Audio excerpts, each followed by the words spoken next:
Ladies and gentlemen, please give a warm welcome to the president and founder of the Global Entrepreneurship Network and GEC Chair, Jonathan Ortmans.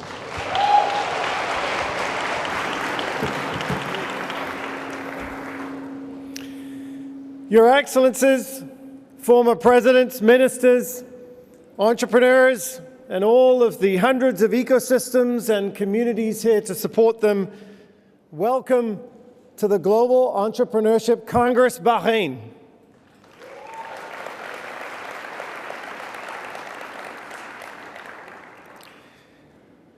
To our host, Tamkeen, led by my dear friend, Dr. Janahi, on behalf of the 170 nations of the world here, thank you for your hospitality.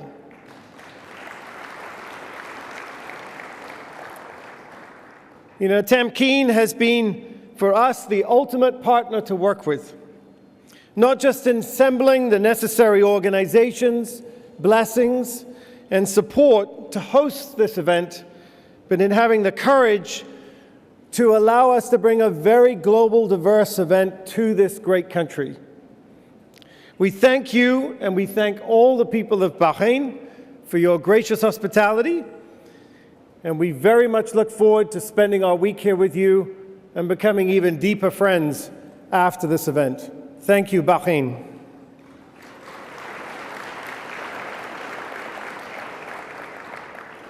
I would also like to acknowledge the team from the Kaufman Foundation here today, led by Victor Huang, for their tireless help and support and commitment to creating new knowledge about the ideals we pursue in this ecosystem.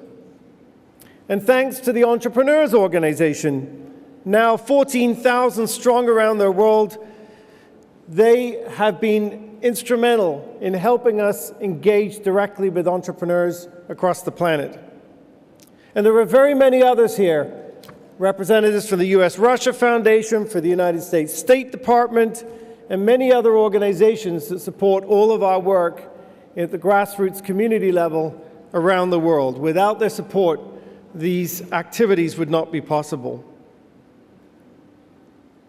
You know, at the Global Entrepreneurship Network, our true north is about making it possible for anyone, anywhere, to have a vision, to unleash an idea, to test, to listen, to do, to make, and to create new value. We know anyone can be an entrepreneur. Within GEN, we share a common commitment to the collective possibilities of human endeavor for the benefit of all. We believe this happens most effectively at the intersection of cultures, peoples, and disciplines around the world. And if we look around the world, here in 2019, we see disruption, we see uncertainty. But you know, being a curator in this global entrepreneurial ecosystem is very exhilarating. While for some, uncertain environments and constant disruption breed fear, for entrepreneurs and those of us enabling them, it's an energizing thrill. Diverse and curious founders chasing down answers and opportunities fuel ecosystems with adrenaline, ideas, and action. In turn, this attracts more entrepreneurs in a cyclical process, and all of those fighting to help them, igniting, crowdsourcing a global revolution for improving the ways that we do things for each other. In short, entrepreneurs relish problems because they need their gifts. And it is for this reason that all of us that work to help them in their path and in their journey are indeed enormously rewarded and constantly see the world as they do, as a glass half full. At GEN, we offer a compass for decentralized communities around the world to navigate this new normal. Better than a linear blueprint, for which there is no blueprint on how to do this, It's important to know that the global entrepreneurial ecosystem is actually breathing, it's alive, it's made up of people randomly acting. And what GEN does is bring a guide, a platform of programs and policy ideas, and a trusted community from which to get help. This past year for GEN has been busy as always. We've broadened our partnership with the United States government around the Global Initiative for Science and Technology, or GIST program.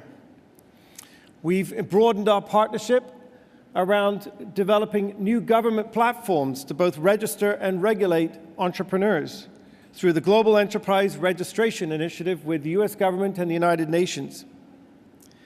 And indeed, we will be working on the Global Entrepreneurship Summit hosted by the government of the United States and the Netherlands in June. I hope you will have a chance to at least witness one of these projects today by dropping by the finals for GIST Tech Eye competition, which will be occurring over the course of the next day or so. You'll be able to go to the GEC Village, which is the wonderful space on the other side of this area, and to bring yourself up to speed, not just on GIST, but on all of these other programs. But we've also been working with other governments around the world. We have a Startup Nations community, as you know, made up of policymakers sharing their experiences with new startup policies and programs.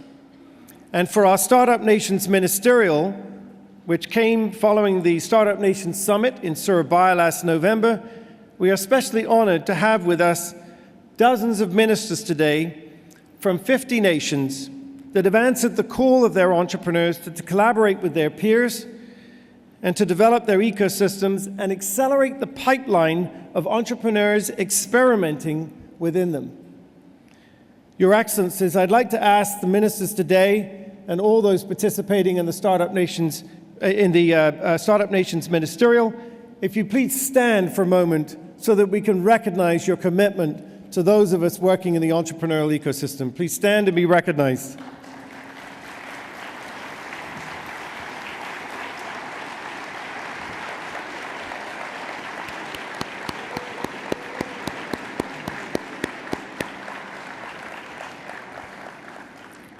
We will take the outputs from your discussions today back to the broader Startup Nations Policy Network, and we will be looking to host the Startup Nations Summit. The next one will be hosted by the government of South Africa and by the city of Durban, and it'll be happening in November. And we hope that all those that are interested in policy making to enable entrepreneurship will join us and be present. You know, it used to be about 10 years ago, our perspective of government was very different. We knew that government set the rules and incentives, but there tended to be this view from entrepreneurship that government didn't have a role. It's dramatically changed. We now have a symbiotic relationship with all of the government leaders. As entrepreneurs disrupt industries, government needs entrepreneurs to help them work out how to and update the regulations to be able to accommodate that. And furthermore, as governments look to invest more resources in job-creating entrepreneurial initiatives, it's indeed the entrepreneurial ecosystems that are vital in helping them to assess what works, what doesn't, and where is their leadership and their resources most well effectively used. So I cannot tell you how much we believe strongly that government has a critical role, not just in blessing what's happening in your communities, but most importantly, in being a partner at this round table of discussion, this ecosystem, this non-hierarchical model of creating new value and figuring out better ways of doing things. Also this year, our research arm, the Global Entrepreneurship Research Network, has been adding partners, aligning agendas, and beginning the task of helping entrepreneurial support organizations find quantifiable methods and data to measure effectiveness. You know, the European Union recently, as you all know, started a process which governments are following around the world to rewrite privacy regulation around data. And for those of us in research, this has opened up a whole new chapter. What metrics should we collect? How do we assess what works? How do we make sure that when we're putting time and energy and resources into interventions to support entrepreneurs, that those are going to be the most impactful? The challenge is that there are thousands and thousands of entrepreneurial support organizations with nominal budgets who don't collect data. They don't measure their performance. They're not big institutional programs. So we're forming at GEN a data-ready community, a community of entrepreneurial support organizations that can work together collectively to work out cost-effective ways, efficient methods of being able to be rigorous in their analysis of what they're actually really doing and whether or not that is the right strategy and the right path. We hope that all the entrepreneurial support organizations will join and be a part of that. We, of course, also at GEN and naturally throughout the year are releasing a number of reports. I know that in your bag today you have a summary of the Index of Dynamic Entrepreneurship, and you will also be receiving a copy from our partner Startup Genome, who we've been working with, as you know, for the past few years on the Global Startup Ecosystem Report. But we encourage you all to let us know what research is missing. Where are the gaps? What can the collective global entrepreneurial ecosystem do in order to be able to be more effective in ensuring that we understand better what are the things that are going to best accelerate the path of those people who are aspiring to be an entrepreneur or those startups that are looking to scale and create impact for your societies and indeed for your economy. And to our investors, part of our investor community, entrepreneurs, ecosystem leaders, all of them have been actively collaborating this year much more effectively across borders. We, of course, have lots of other events. We have our GEC Plus events. We, of course, have thousands of events during Global Entrepreneurship Week each November in 170 countries. We also have other global activities and a variety of other informal events that happen across the board. I want to call attention to one particularly important event that we'll be hosting on October the 8th and 9th in Kigali in Rwanda, because it'll be a first GEC Plus Africa. So there will be a continent-wide meeting. And I really want to say, especially in the presence of our government officials, this heralds a new example, a new generation of how government and governments around the world can work more effectively in what we used to call foreign aid, what we used to call international economic development. This is a much more sophisticated model now. We have something that we're going to introduce to you in the ministerial called Global Enterprise Registration that I mentioned. This is a whole new model that utilizes technologies, but it also utilizes innovation to figure out how we can do that better. But one of the things that I'd love about the fact we're going to Kigali for this meeting is that one of the big drivers behind it was President Macron. President Macron is very interested in seeing that Francophone Africa was getting the right kind of support. So we look across the board and we see not just Pan-African organizations that come together to do these things, but also it's a new way for the rest of us in the world, in our governments and in our non-governmental organizations, as we look to help to share the wealth, both in terms of talent, networks, and knowledge and resources, that there are new models that are coming to this as a result of entrepreneurial ecosystems and the entrepreneurs that are within them. So this year for us has seen a fresh strategy for one very important thing that we embarked upon a year ago, which is we said we needed to do more on the front line of entrepreneurs. As you can tell this morning, I'm very passionate about finding ways that we can work together with you startup savvy policymakers. But at the end of the day, we did too little for our entrepreneurs. And so one of the things we've done on the front line is that we've deepened our support for those of these ecosystems that lead, indeed, the entrepreneurs on the front line. First, recognizing the role that density plays in local ecosystem connectivity, and following the success of our 22 on Sloan campus in South Africa, we broke ground on our second Gen campus, Gen at Bloomfield, where alongside university labs, we will offer some of the best entrepreneurial learning programs in the world in New Cairo in Egypt. We're going to hope that we'll have a session on this. We're going to have a whole 2 hours where we're going to invite the world to come in and work out if you're going to co-create and co-design this beautiful space for us, these fantastic program opportunities, what would it look like? And if we help collectively look for new models, we can work together in finding ways to improve the existing infrastructures in our own countries, where entrepreneurs come to the watering hole, where they come to the place where they can meet and gather, both with their ecosystem leaders and with each other. And I hope that you'll bring your ideas to that session, which is Tuesday or Wednesday of this week. The second thing we did this year at GEN on behalf of entrepreneurs, we launched GEN Accelerates to provide seasoned expertise to nascent entrepreneurs and capacity building program to ecosystem builders. Run by a team under the guidance of Susan Amat, our Executive Director for GEN Accelerates and Vice President for Education, the program has already served tens of thousands of entrepreneurs and several cohorts of ecosystem leaders. Third, having been active for years in promoting multiple global pitch competitions, GEN is refocusing its work around the Entrepreneurship World Cup, concentrating on just one pitch competition platform.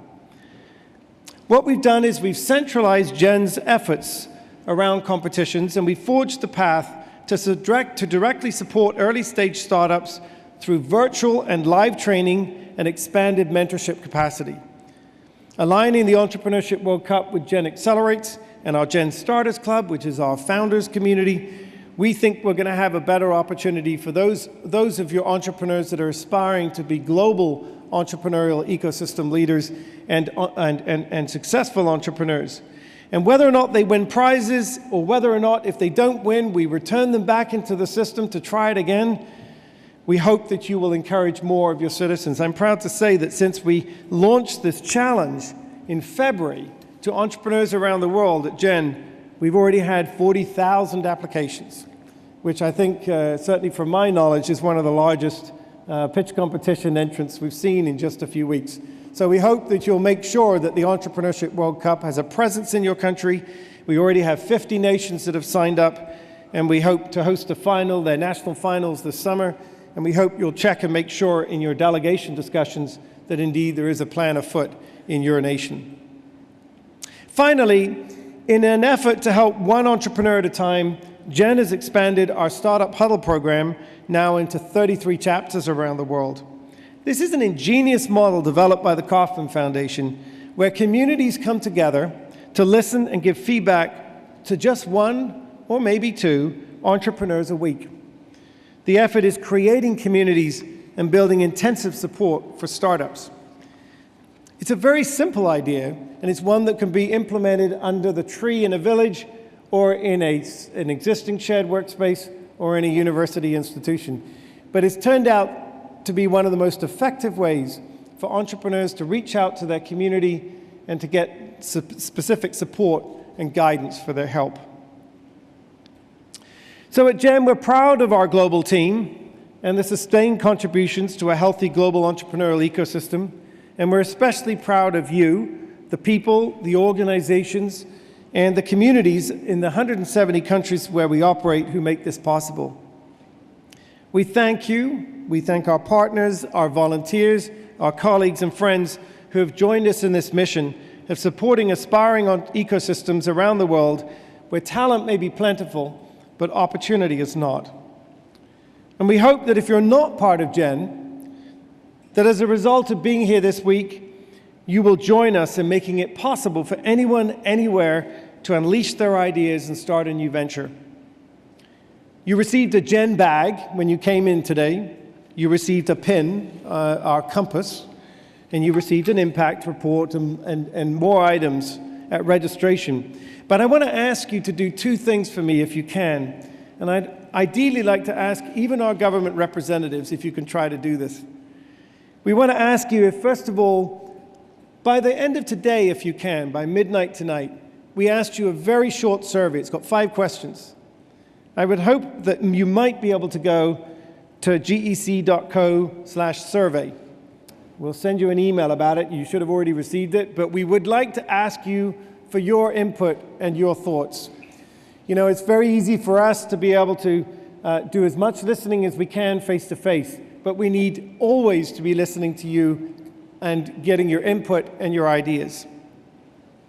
I also want to invite you all, if you've not done it, to make sure that your online profile at Gen is up to date. This is how we communicate with you, but it's most importantly, it's how we're going to connect you to each other.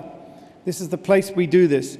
And if you want to check both of those things, and by the way, for all of those that's interested, we haven't handed any of them out yet, but we have a brand new design for our Gen shirt.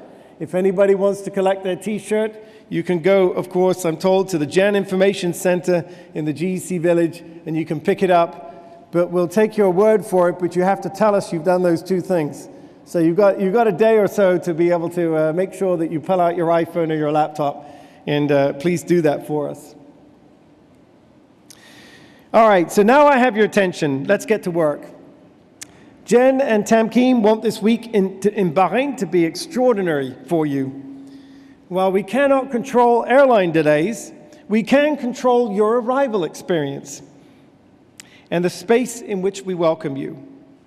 And I hope if you agree with me, that you will join me in a warm round of applause to our team at Publishers Live, the staff at Gen Global, and Tamkeem, who have outdone themselves with not just a great welcome, but this fantastic environment and place.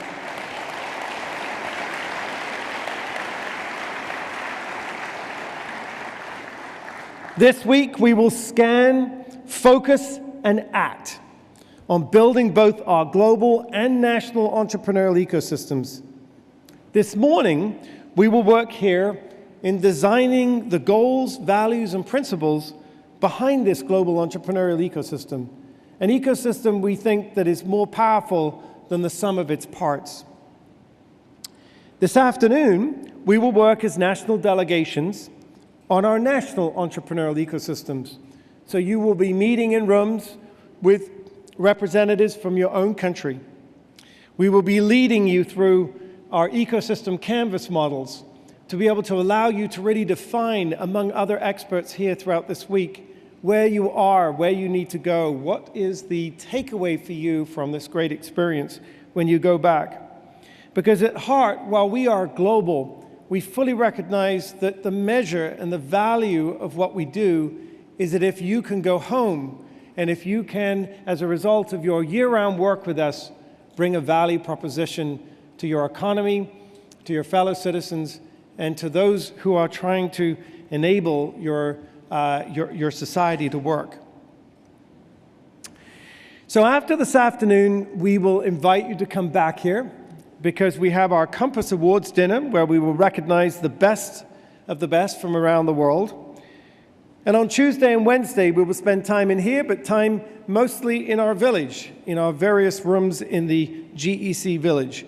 As you know, we have, I'm afraid, maybe too many choices for you. I think at any one point in time, you have 14 choices of sessions, but they are deliberately small. They're very much similar to a Davos model of let's have lots of small sessions and give people a chance to actually actively engage, to be a part of that, to be with people, to meet people, rather than to all the time put you in a big room where you listen to someone on the stage. And in these sessions, we'll dig deeply into these programs, we'll dig deeply into your areas of interest, and we'll have much opportunity during lunch and official social evenings on both Tuesday and Wednesday and Thursday in order to be able to share, break bread together, to get to know each other, and to listen to each other. On Thursday morning, our leaders of our delegations will get together at the Meridian and Westin hotels to really then finally pull together all the pieces of the week so that they go home with a truly actionable product, and they conclude their efforts here at the Global Entrepreneurship Congress. And for any of you that are able to stay through Thursday, and I apologize to the ministers, we do have a splendid evening on Thursday evening, thanks to in a place which is quite famous here in Bahrain. I'll say no more. That'll maybe make sure that you come. So our first step this morning, as you know, is we're going to invite our government leaders to adjourn to their ministerial room. You know, today there is nothing else happening except all of you here and these various operational sessions that I just discussed, with the exception of the ministerial. We want to very much emphasize that we believe that it's vitally important that ministers have an off-the-record opportunity to be able to get to know their peers who are struggling with the same issues in other countries. And this is a chance for them to tell stories not just about what works, but our Startup Nations Ministerial Steering Committee was very clear to us when we met in Surabaya in November. They would like, as governments, to be able to share what's not working and to tell that story about why they put resources into things and why isn't it working. So we hope that entrepreneurship, frankly, like soccer, is one of those things that's truly global, that's truly an opportunity for us to be able to share across borders and to be able to learn from our peers in the field. And we're very, very honored and proud that there's so many governments that have said they're willing to embark in that process and be part of that collective knowledge-sharing experiences. So I'd like to ask you, so that we can excuse our ministers for this important task, if you would once again join me in recognizing the government of Bahrain and the government from the other governments from around the world as they move forward now for the ministerial. So please join me in a warm thank you to them.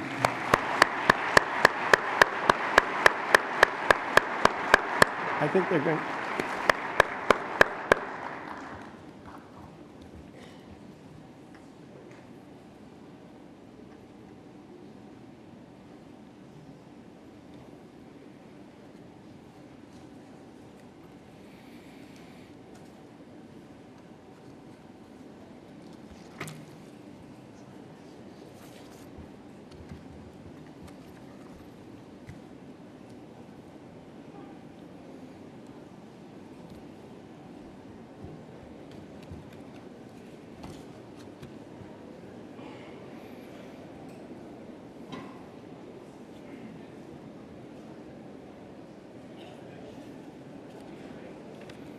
Okay, so we're now going to begin our work this morning. I'd like to invite some people to begin to come up here, and we'll begin the task that we're set about in terms of our one global entrepreneurial ecosystem. So if you would please welcome, first of all, a group of individuals that this would not have been possible without. Many of you are familiar with the fact that, as you might expect, I'm just the person that stands up here on the stage, and I'm the person that gets to articulate the great work of the Global Entrepreneurship Network. But the Global Entrepreneurship Network is really you. It's the communities working around the world. It's also a phenomenal global team. So I'd like to please invite you to join me in a warm thank you and welcome to the stage for the Gen Global senior staff. Please come to the stage, led by Executive Vice President Mark Marriage.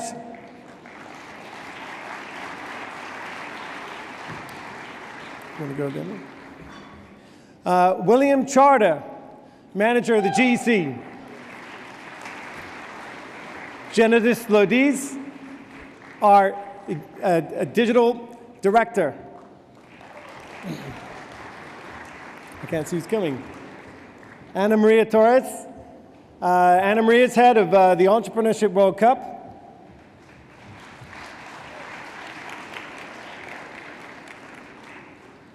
Jessica Ray Badner, who's with the communications team.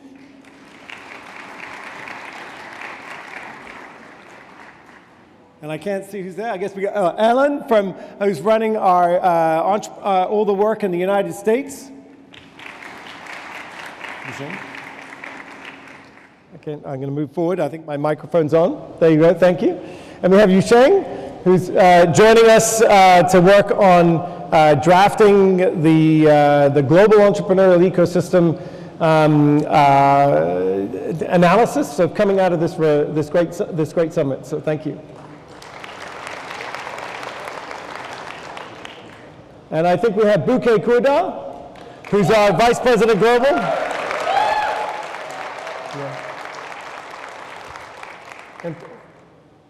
Thomas Harmon, who was hiding when I was here. Thomas, from our communications team.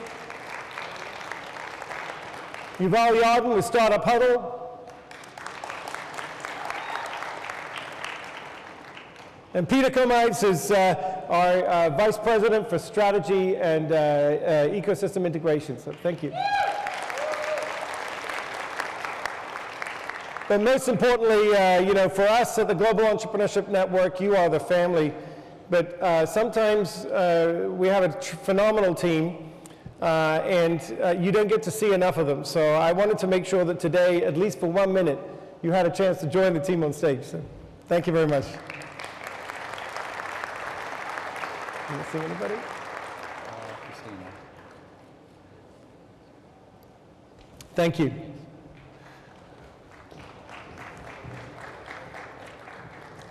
And I would be remiss in explaining that there was a missing person there, Christina Fernandez, who's our Director of Policy and Research, because she's chairing the ministerial.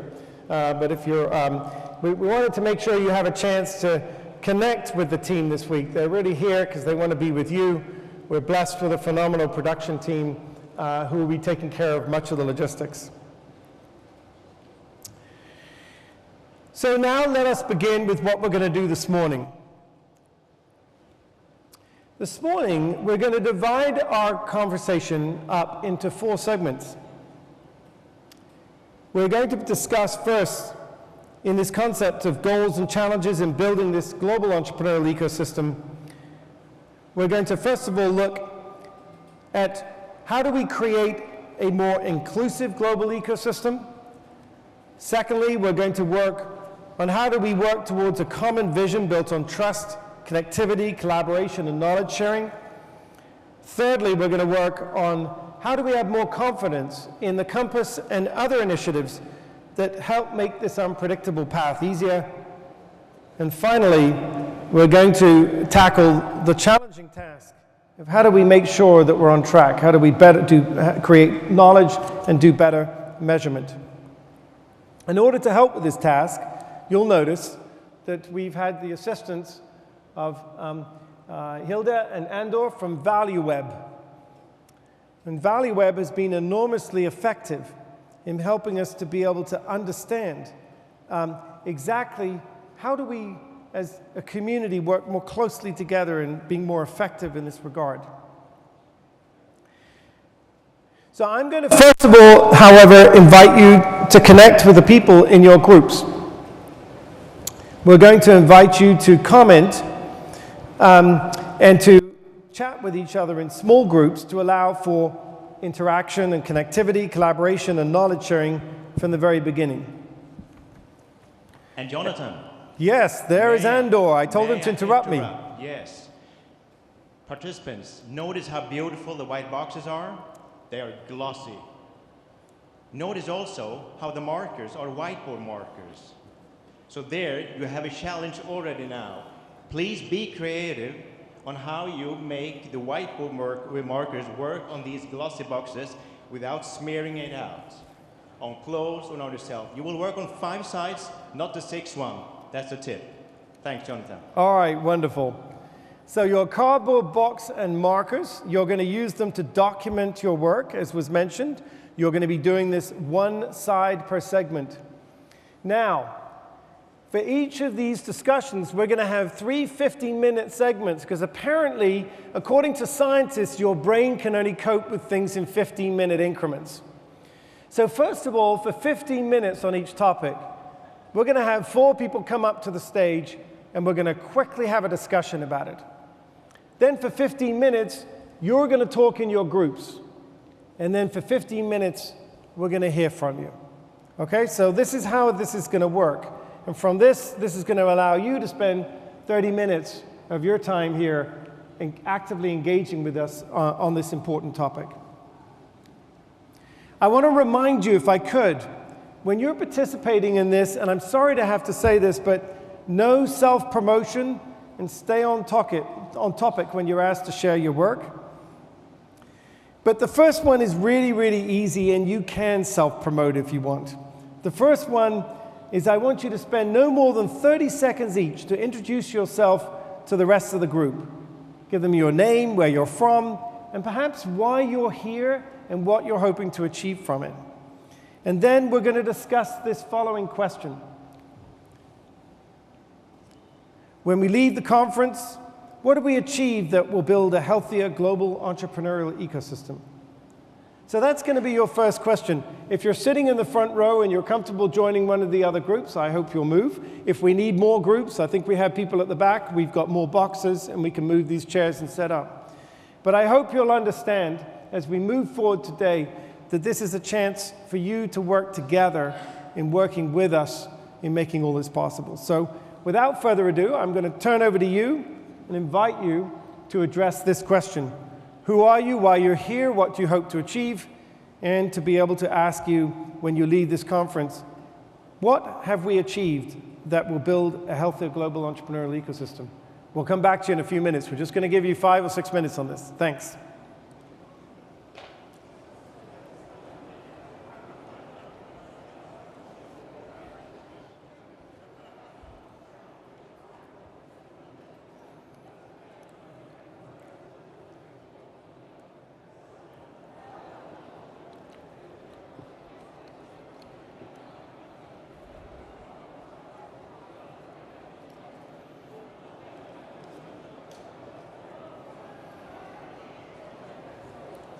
Hello.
And please remember, when you're done with introductions, dig into the question, when we leave the conference, what have we achieved that will build a healthier global entrepreneurial ecosystem? That's the question for you now. 3 minutes left. Don't hesitate to put the microphone on.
You hush.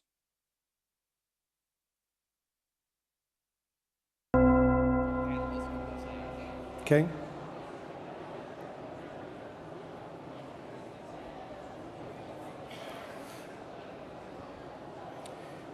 While you're finishing your conversations, can Hikmat, Margit, Carla, and Dilma please come to the stage?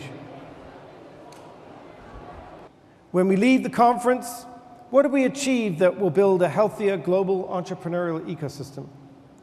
So that's going to be your first question. If you're sitting in the front row and you're comfortable joining one of the other groups, I hope you'll move. If we need more groups, I think we have people at the back, we've got more boxes, and we can move these chairs and set up.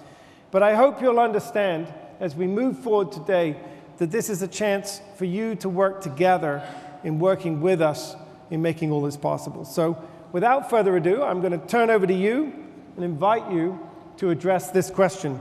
Who are you, why you're here, what do you hope to achieve, and to be able to ask you when you leave this conference, what have we achieved that will build a healthier global entrepreneurial ecosystem? We'll come back to you in a few minutes. We're just going to give you 5 or 6 minutes on this. Thanks.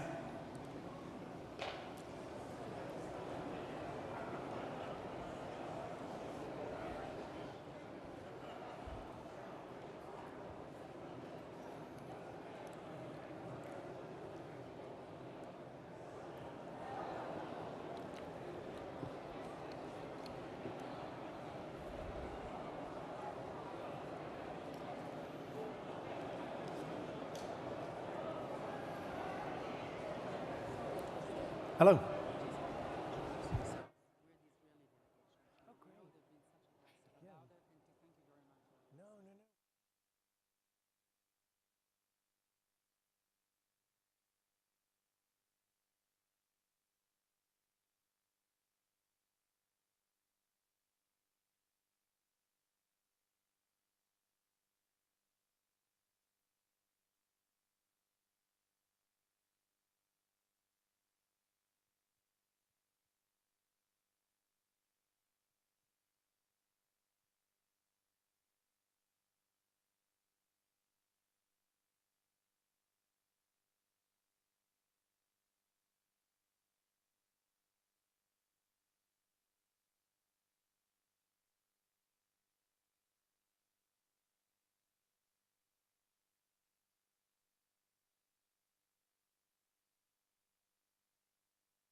And please remember, when you're done with introductions, dig into the question, when we leave the conference, what have we achieved that will build a healthier global entrepreneurial ecosystem? That's the question for you now. 3 minutes left. Don't hesitate to put the microphone on.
Okay.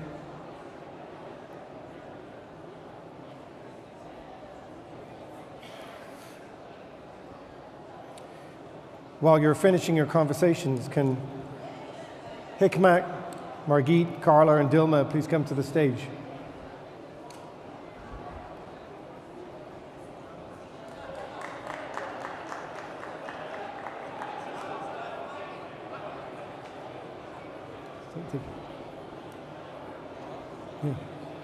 Great speech and great start. Thank you. So basically, I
great. So they're already.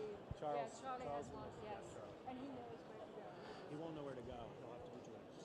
Yeah. Okay, but all these are on stage now, right? Yes. Yuval? Let's see.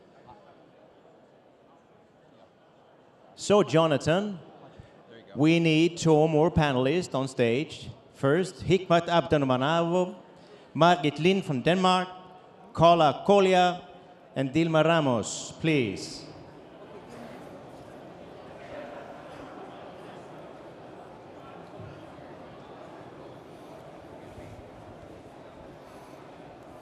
Hey, Carla.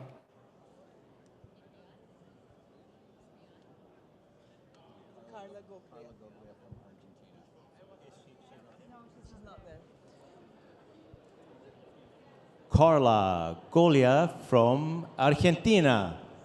Are you in the space?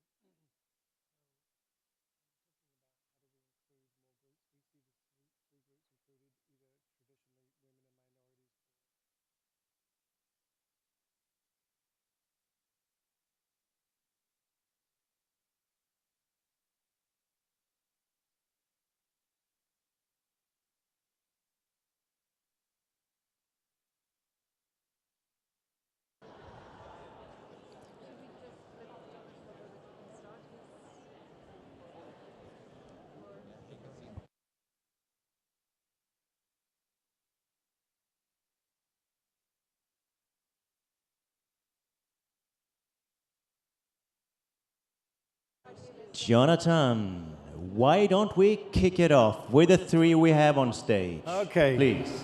Sounds good. All right. So, the first thing to say is, if we're going to, oh, you are here. Oh, that's all right. We got you. See, the thickened conversation. This is a good sign. Okay. The one thing I promise you is you will leave here on time today and have your lunch. So the good news is we may cut a minute of conversation here or there. But so first of all, let me mention our first segment. So what we're trying to do today is we'd like to talk about how do we have a truly inclusive global entrepreneurial ecosystem. I want to really, for example, credit the Bahrain government for the fact that any country was welcome to come to this Congress. That's an example of how do I try to be inclusive, even in countries that have either cultural or other challenges from pockets of their societies that say, we need to be, we don't want to talk to certain societies. But the whole economy suffers, every one of your economies suffers if certain peoples or communities are underrepresented or face structural barriers. I mean, the world needs more entrepreneurs, so why do we leave out women? Why do we leave out traditional parts of our society? Why do we marginalize certain people in a competitive way and don't let them in the game? And so what I wanted to do is I wanted to first of all welcome here Hikmat Abdurrahmanov, who's been a true champion of what we're doing in Uzbekistan, and Margit Lind from Denmark, who's done a phenomenal job in leveraging a GW campaign in this regard. And then Carla Guglia, who's also from Argentina. We have a fabulous delegation from Argentina. They always have a smile on their face, and they keep us always happy and cheerful. And Dilma Ramos from Cape Verde.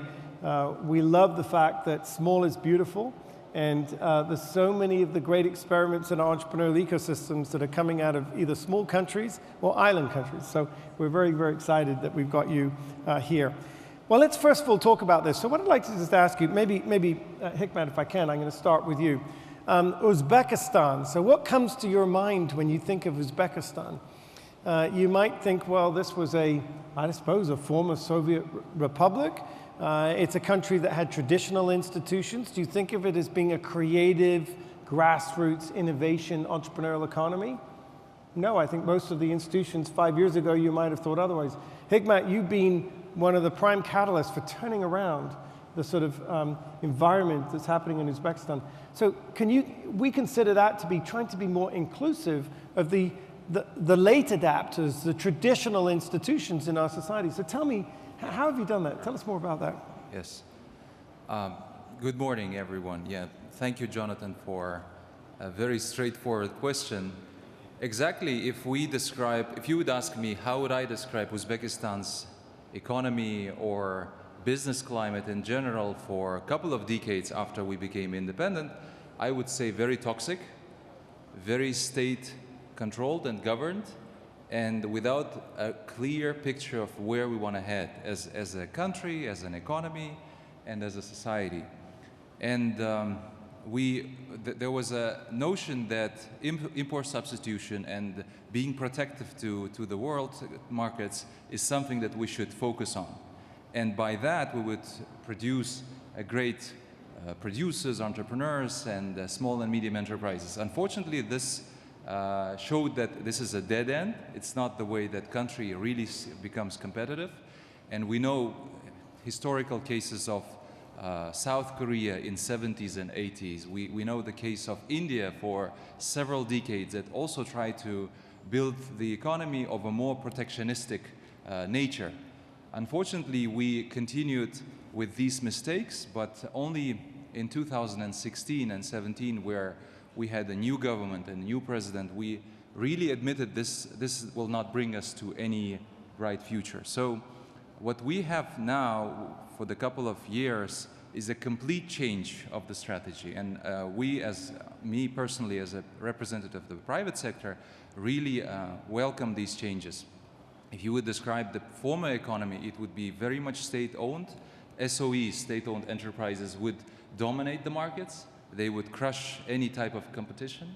They would monopolize dozens of industries and more or less probably 80 to 90% of the economy.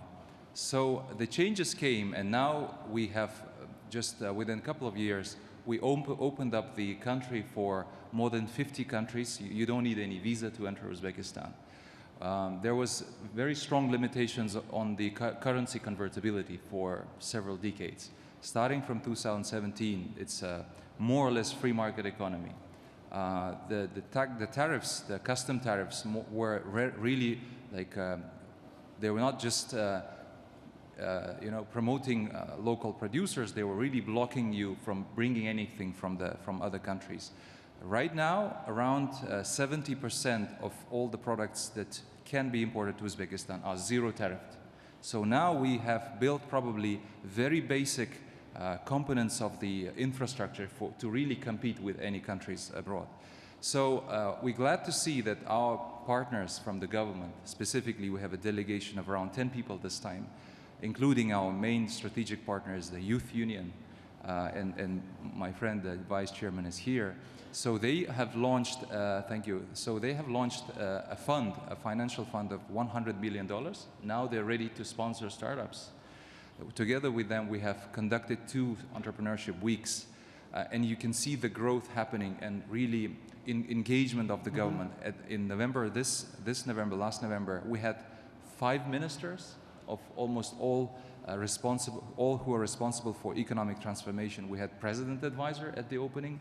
We had the chairman of the Chamber of Commerce. We had all big shots from the government, right, really giving a signal that, hey guys, we need your support, meaning the support of the private sector.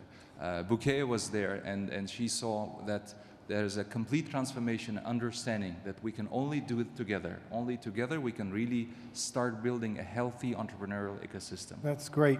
So you really leverage Global Entrepreneurship Week as a way to sort of introduce that more creative culture into those institutions. It's an effective tool. So Margit, you've obviously done this in Denmark too. In Denmark, you didn't really need to convince the government about creativity and innovation and entrepreneurship. It seems like in Scandinavia as a whole, there's a lot more, shall I say, a porous environment in that. But how have you used Global Entrepreneurship Week to create more inclusivity of groups that have been excluded? Well, last year we chose to focus our campaign on the Sustainable Development Goals. And with that, we experienced that it was easier to reach out to new stakeholders to be part of the campaign. We had the UNDP was supporting us, and also the government and the ministries were there, and also organizations like Red Cross, and they all understood that, why, or asked us, why do you put the global goals into the campaign of entrepreneurship? And when we started explaining them that, well, who can make the come up with the solutions and innovative ideas so that we can make the world a better place. For that, we need entrepreneurs and innovation. So we reached out to like both new stakeholders, but also to new entrepreneurs. We saw that with this focus on the global goals, there are a whole new group of entrepreneurs that before they were not. It was not kind of acceptable for them to be an entrepreneur because they were making profit and making money. But now doing it together with a purpose of saving the world, it becomes more acceptable. So we scaled the Global Entrepreneurship Week both within stakeholders, but also within more startups, entrepreneurs. Well, that's fantastic. So the takeaway from this is that you can use the Global Entrepreneurship Week campaign as a way to inspire and educate groups that otherwise might not think of themselves as part of entrepreneurship. 10 years ago when we began Global Entrepreneurship Week, we would ask people, what did you think entrepreneurship was? And the general answer was, well, that's about business. And you had more people coming out of business school wanting to do entrepreneurship than you did out of the creative environment and liberal arts colleges. So this is a great example of using the Sustainable Development Goals as a path to reach other pockets of your citizens who otherwise might not consider the path of entrepreneurship. So thank you for that.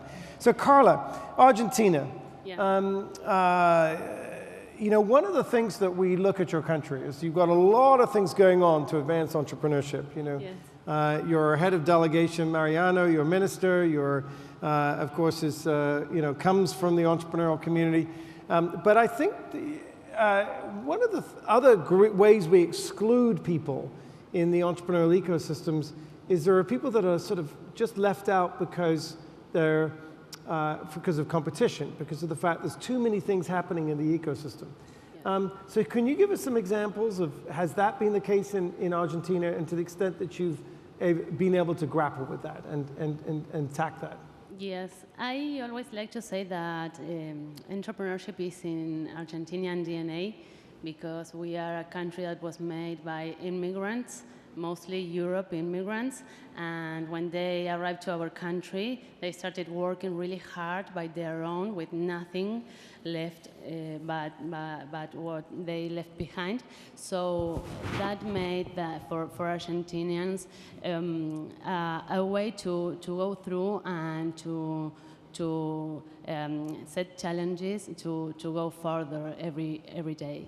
Until a couple of years ago, entrepreneurs were seen more like crazy people that were doing some crazy ideas, working on their own, and having not really tools to develop their skills and their endeavors.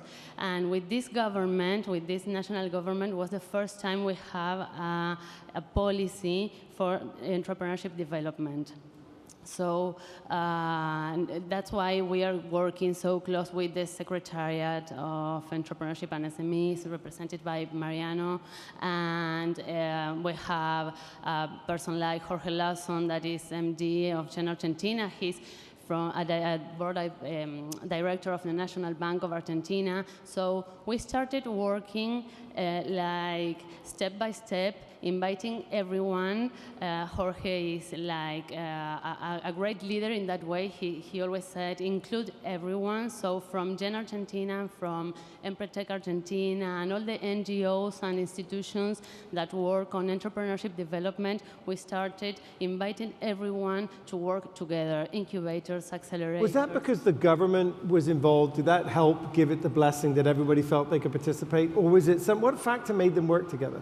Well, I think it's kind of an evolution. When you have in your national policy something that is a goal to achieve, I think that it makes easier for all the actors that are in the ecosystem to work aligned together. When we work with national government, but we work with local governments, municipalities, provinces, and also with companies and some companies of Argentina, the most important companies of Argentina, we are working with their value chain, developing local entrepreneurs for have as suppliers, for example.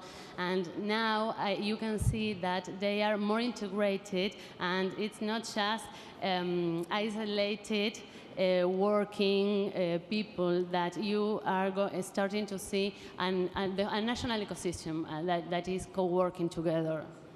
Wonderful. All right, finally, before we turn to you, I want to remind you that in a minute I'm going to come to you and I'm going to ask you all to ask the same questions. I'm going to be asking you in this discussion to be able to think about what groups are excluded in your ecosystem and what are you doing about it. But before we do that, I want to complete our brief conversation on the stage with Dilma, because in Cape Verde, you have identified, like with women entrepreneurs, that are, you had felt Global Entrepreneurship Week was a way to engage more women in the entrepreneurial ecosystem. Can you give us an example? Is that true? Is that how you've been, utilizing the campaign, Dilma? Yes, in GW, last year we created a program for a female, was a head of family with disabled children, because they survive with the $50 per month. It's really survive.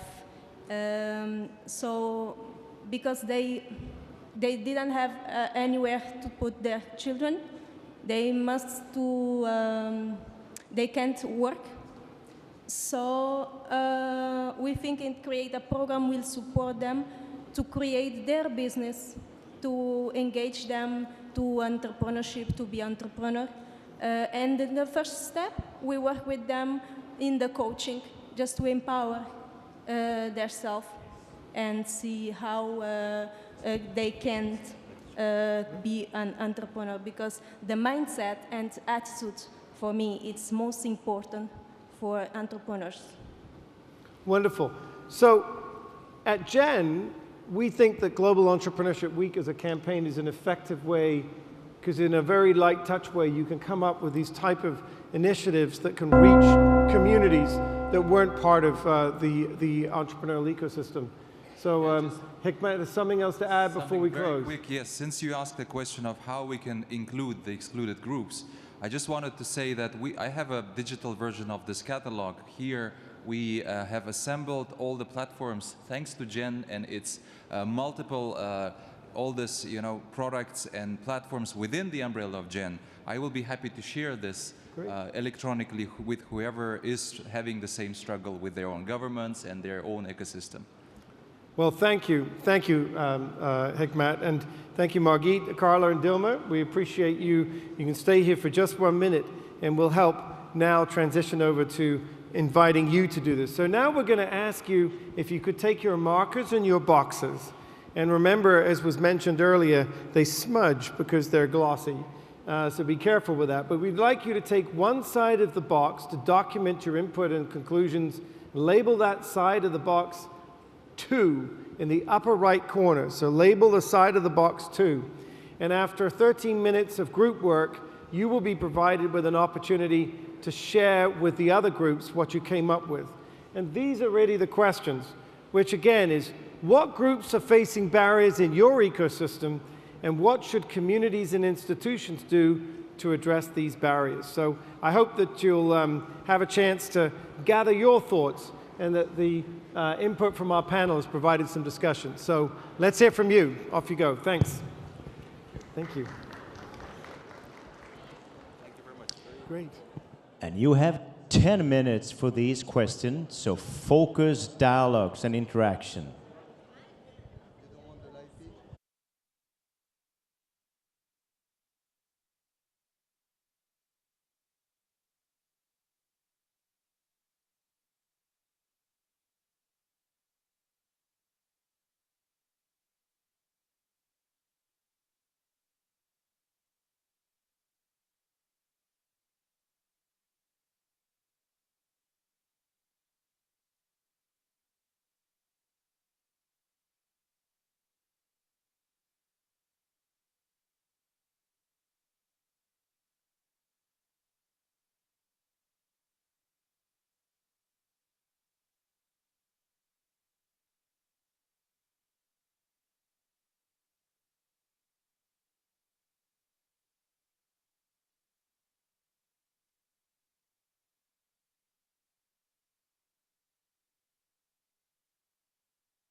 Okay, good work. Keep scribbling on your white boxes.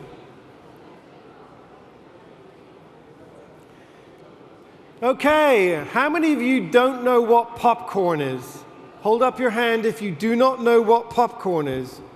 Well, I'm relieved to hear that. We're now going to get some of you to share your answers. We consider this popcorn style, where one group starts and other groups pop when they have something in addition to what has already been presented. So listen, this is really important. No matter what you write on your box, I only want you to tell me something that's in addition to what's already been presented. So if you've already heard an idea, I think it's really important that you're not repeating that. So share what's different. To begin over here, I'm going to ask for this comment. Here we go. We're going to start on the right-hand side of the room. Maybe they're not ready. So who's ready? Okay. I think we're needing the mics. Okay, here we go. Hello. In our table, we have South Africa, Bahrain, Bulgaria, and Tanzania. And one of the challenges we find is rural women and their communities do not have access to infrastructure, internet access, and things like that. Okay. Yeah. And in Bahrain, is rules and regulations are not updated to allow entrepreneurs to enter the ecosystem. In Bulgaria, the gypsy people, more students or learners or children are not visiting schools, or they are not getting to school to be trained. And in Tanzania, we have a problem with youth. There is a lot of youth there, and there is not enough access to capital. Thank you. Okay. So we heard about access to capital. We heard about gypsy youth. We heard about rural women. We heard about a variety of things there. You heard that. So can you tell me, is there, who's got an additional idea to a group that is excluded in your community? Okay, over here. Thank you. And/or we need you. That's good. Data. Hello? Can I wake up? Okay. I'm here. Okay. Yeah. We have data information and research lack in Bahrain. Oh, I'm sorry. Okay. Okay, we'll come here then. Okay, go ahead. So there's a group in... So the question at hand is, what did you come up with excluded? Go ahead, please. We have a wonderful team. We have from Mauritius, from Iran, from Zambia, from beautiful Bahrain. We have from Ghana, and us as Bahrain again. So what we have in Bahrain that we lack is the data information, updated data information and research. In terms of Zambia, they say they lack of government support, and Mauritius, they feel that they have the lack of support in mainstream connection, data connection, and networking. And in general, we also agreed that this is consistency and sustainability of mentorship. Like the mentorship should be ongoing. And in Iran, they have a problem in lack of training and development and lack of access, global access. Okay. So these are barriers to entrepreneurship. Let's come over here then. Thank you. Additional barriers. So far you've done very good. None of you repeated what somebody already said. Well done. Congratulations. So next we have legal frameworks as a problem to accessing capital. Local entrepreneurs tend to go into other markets to look for funding when funding isn't available locally. And as a result, they end up being exploited for resources in the company because there's no legal protection for them. Okay? Yeah? Something new that hasn't been said. Keep your hands up, by the way, and they'll bring you microphones so we're not there. Okay, we're over here with a microphone. Okay, hi, Jonathan. You have to have a microphone. Yes, go ahead. So I think we have some interesting points. Some of the stuff is about, in India, angel investor, they have high tax. So basically difficult to enter the ecosystem. We have some interesting point of a lot of developing country where they need to move from ecosystem to ecosystem. So basically a lot of solo people want to work in that perspective. And also there is a lot of initiative around the capital where people outside the capital don't have access to a lot of the tools and support. So pretty much non-high tech is a challenge because a lot of people think of the high-tech startup. So those who have non-high-tech startup, they have challenge to be able to get support as well. Fantastic. Okay. Good. All right. All right. Now, wow. Guess who's going to stand up and speak on behalf of his group? We're going to, we're over there? I thought we got right over here. There we go. If you don't know him, by the way, who saw the video this morning that had on the... Sorry, someone trying to... Hello? I'm Hold here, on. I'm talking. Yeah. Okay, give me 1 second. Give me 1 second. We're over here first. I'll come to you in 1 sec, okay? So, who saw the video this morning and we talked about thousands of astropreneurs? Does anybody not know what an astropreneur is in Gen? Come on, be honest. Hold your hands up. All right, everybody. This week, you have to see this man. Stefan Racki with Gen Space, okay? Really exciting stuff. But Stefan, let's go back to barriers. I had to introduce you. Thank you. Absolutely. So we have an amazing representation of our board here too, so please make sure you come and see us. We also have a panel tomorrow. So what we put together on the list here is inclusive growth and barriers to known entrepreneurial ecosystems and the impact sustainable developability goals. We're going to be addressing care-abouts from entrepreneurs, both regulatory policies, investors, getting them informed and engaged on how to invest in space, making sure that the funds are available, making sure that the workforce is diverse and inclusive, also giving us the ability to target and address needs and opportunities in developing countries and rural situations where those entities, in terms of entrepreneurs, can actually do work in space. And last but not least, we have policymakers, making sure that there is no knowledge gap between policymakers and what's important on doing business in space. So again, Gen Space, we're here, we're very excited and honored to be here and connect up with everyone and anyone here. So entrepreneurs are the way to go. Okay, so I said this gentleman over here next. What have you got? Let's try to have a little more popcorn. We've got 2 minutes left. We're going to go fast. Hello? Yes. We have a very wonderful team. We have our friend from Italy, we are from Benin and Zambia. From Guinea-Bissau, sorry. Okay, some of the barriers which we have looked at as a common problem is you find that in the most African countries is mindset. Youth don't go to look for plans in order how to start businesses.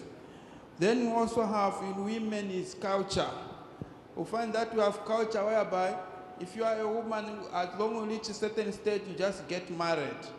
So we need a bit of education and maybe seed money in order to start businesses. Thank you. Okay, thank you very much. Wonderful. All right. Again, only popcorn here. I only want to hear a pop that's not already popped. So wherever we got a microphone, I hear big waving hands in the back. Blue. Okay. They're jumping up and down. So from our group, what we had is the disabled person. The physical access is a problem. So that is one of the areas that we're looking at. And we also looked at stigmatization of those persons who are disabled. For the entrepreneurs who are now getting started, there is support for you to start.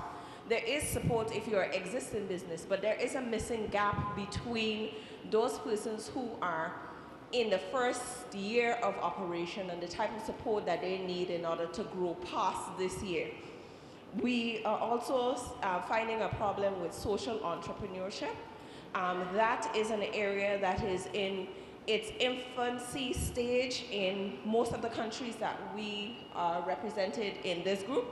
And so the support that is needed for that to grow is one of the areas that we saw as a problem. Fantastic. Okay, Harry, you've got someone over here. Who is it? Hi, we're from the delegation of the University of Sheffield in the UK, and we were discussing barriers to entrepreneurship in deprived and peripheral areas. So especially we're based in the north of England, and a lot of the development, especially for youth, is based towards London. So that's what we were talking about, like placed policy needs and lack of investment in the outside of the main areas in different countries. Thank you. All right. Now, everything you want to say, we're going to read. So be sure that as we're working, you're writing it on your box. So, all right. Be sure that everything that you've been writing, that you're writing it on your box. We're going to be keeping these boxes, taking pictures of these boxes. But hang on to thoughts, make notes so that you're comfortable being this. We're going to have plenty of these call-outs. Most of you, I hope, will have a chance to do this. All right, so I'm going to welcome our panelists to come up to stage for our second set of conversations. And this one's going to be about building a common vision of trust, connectivity, collaboration, and knowledge sharing. Transparency, connectivity, and collaboration build trust. And while, if we can, have come to the stage our Gen Bahrain Managing Director, Issam Hamid, our Gen India Managing Director, Yatin Thakur, Alexander Kof from Germany, and Kizito from South Africa.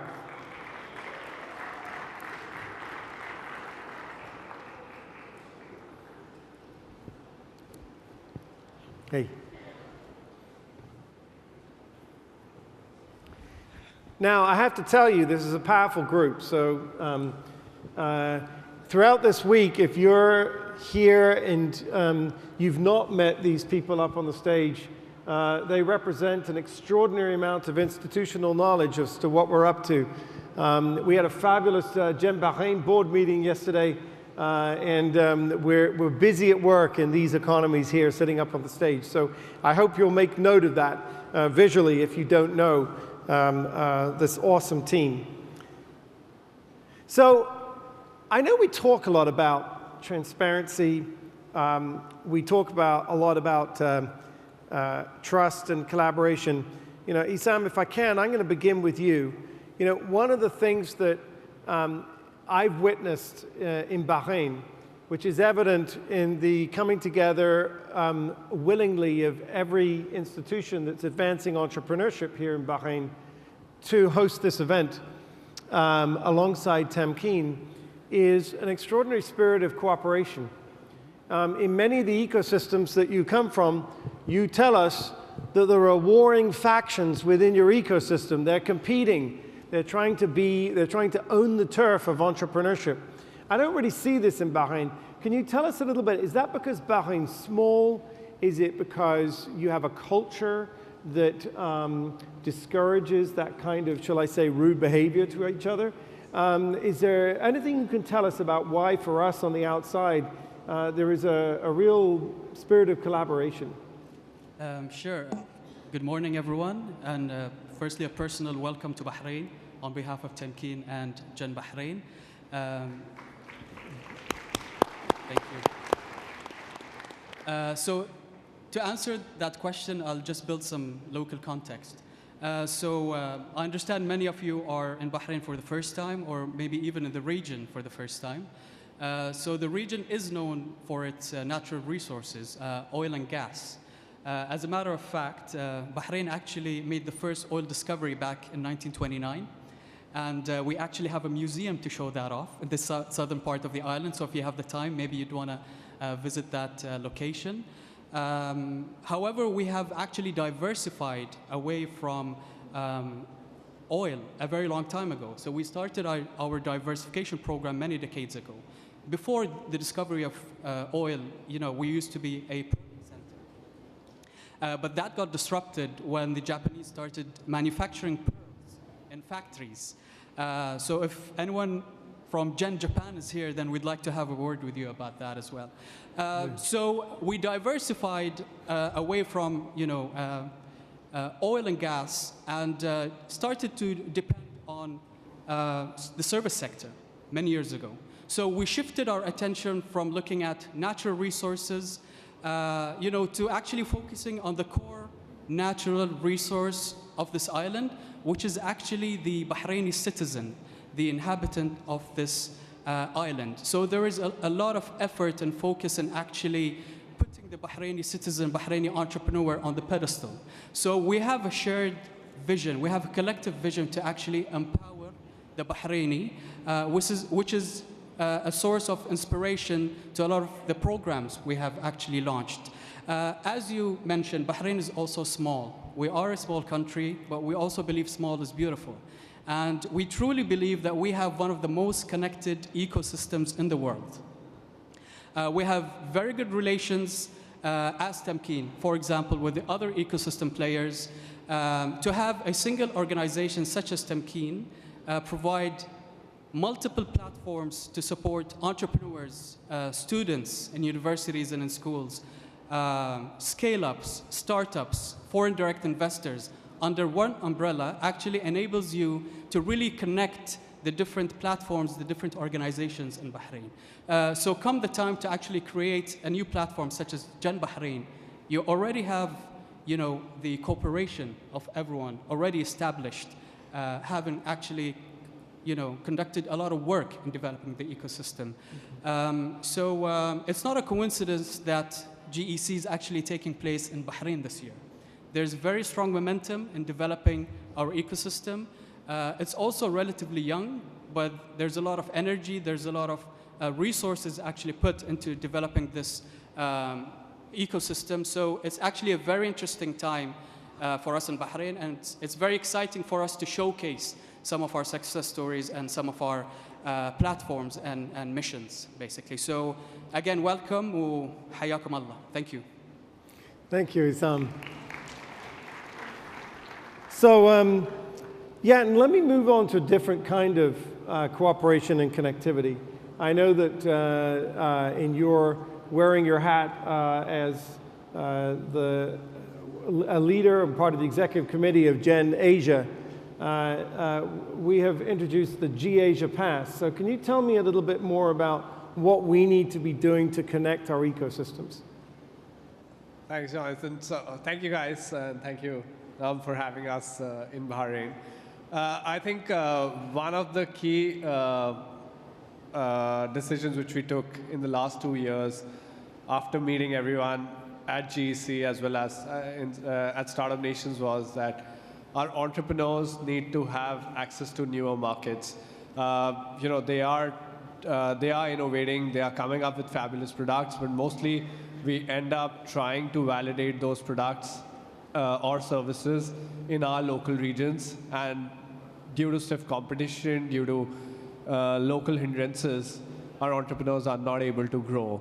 That's where we thought, using the power of Gen and the network which we have built over here, why don't we build a regional cooperation wherein, using a single identity, an entrepreneur and his or her enterprise can get access to any new market, which means I might be running an enterprise in India and I want to access, I want to open an office in Malaysia where I need to incorporate myself and understand the local laws and recruit people.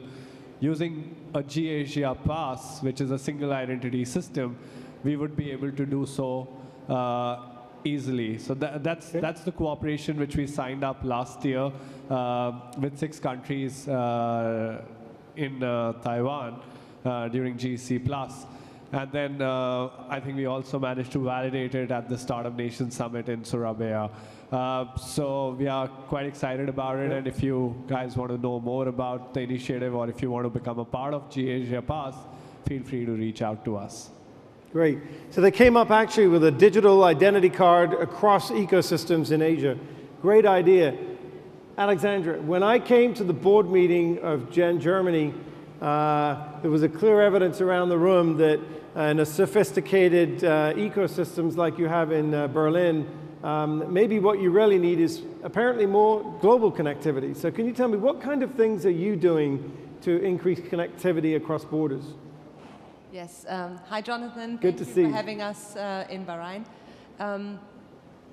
Well, I think connecting ecosystems is really important because you need to, look beyond the borders, and especially in Europe, where we have such a diverse culture in every country, it's important to stay connected. And a lot of entrepreneurs, especially in Germany, and a lot of medium-sized companies, established medium-sized companies, forget that there are other markets and other chances outside of the German-speaking region. Mm-hmm. So it is very important to connect the different countries. And the market on entrepreneurship support in Germany is very saturated locally. So what we're trying to do with Gen Germany is to enhance the international cooperation and connect the different stakeholders to other international stakeholders, which we find is very important. Great, and I know you've been reaching out in Belarus and other places and looking at programs, so that's fantastic. Well, I think especially for countries throughout the world, Germany is a very interesting market as well, and we would like to invite anyone to come to Germany and find out what the German market is all about, what potentials we have, and we're actually planning to do a startup tour in autumn this year. Great. Based on AI, on artificial intelligence in Berlin. So I'm inviting everyone, if you're interested in the topic AI, come and speak to me during this conference. Okay. Thank you. And finally, Kizito. Kizito is well known to this audience because he's led the charge in South Africa of doing many, many things in your ecosystem. Kizito, one of the things you've done in addition to building 22 on Sloan and starting Startup Huddle and bringing the GEC to South Africa and doing a GEC Plus in Cape Town, and I can go onto the list, it goes on for hours and hours. He's also a phenomenal research team. Is that you've also, with the true encouragement of your president, led the charge with Gen Africa. So why is Gen Africa so important to South Africa, and why are you passionate about this? I mean, is it truly really important to be working on this on a continental basis? Thanks, Jonathan, and thanks, Hamad, for having us in Bahrain. So Africa will have the largest youth population by 2050. So we're looking at around 1 billion young people living in Africa. So, and I think this is important for us to see how do we harness the potential of the youth on the continent. But also, one thing we really want to push with Gen Africa is to attract the global community to Africa. Because currently there is a lot of, like even if you see in the startup phase, there is a lot of deals that happen and so on, capital being invested and so on. But a lot of those don't reach the grassroots level, like some people have mentioned and so on. So a lot of small businesses still struggle with basic things like startups, still struggle with basic things like office space, struggle with access to market, and also scale.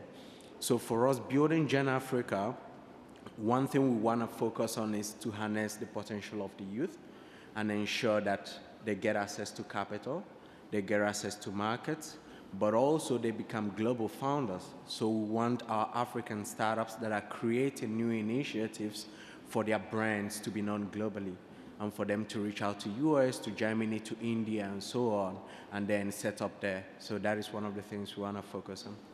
Well, congratulations on initiating the GC Plus Africa in Kigali. That's going to be a place to do that. And also, we know that Kizito really has led the charge in encouraging us also to do more, as I mentioned in my remarks this morning, on the front line with entrepreneurs. And we hope one of the ways to have more of all of your entrepreneurs be global on the global stage is to participate in the Entrepreneurship World Cup and other activities along those lines. So thank you very much indeed. Well, the purpose of inviting these fearless leaders up here, each of them could give you an hour on this topic, but was to really stimulate, once again, your questions around your box. And so I'm going to ask you all if you can now turn to your own groups and to discuss what are the key characteristics of a well-connected national ecosystem. And in other words, what does that look like? So again, what does a well-connected national ecosystem look like? And then secondly, what are effective or innovative examples where your ecosystem leaders are collaborating or connecting across borders?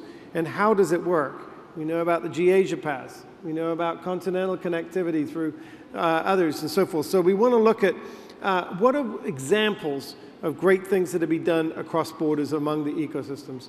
Thank you. We'll come back to you in a few minutes.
Okay. Are you ready to tell us what you thought? I'm looking to see if I've got any microphones or, okay, do we have anybody? Charlie.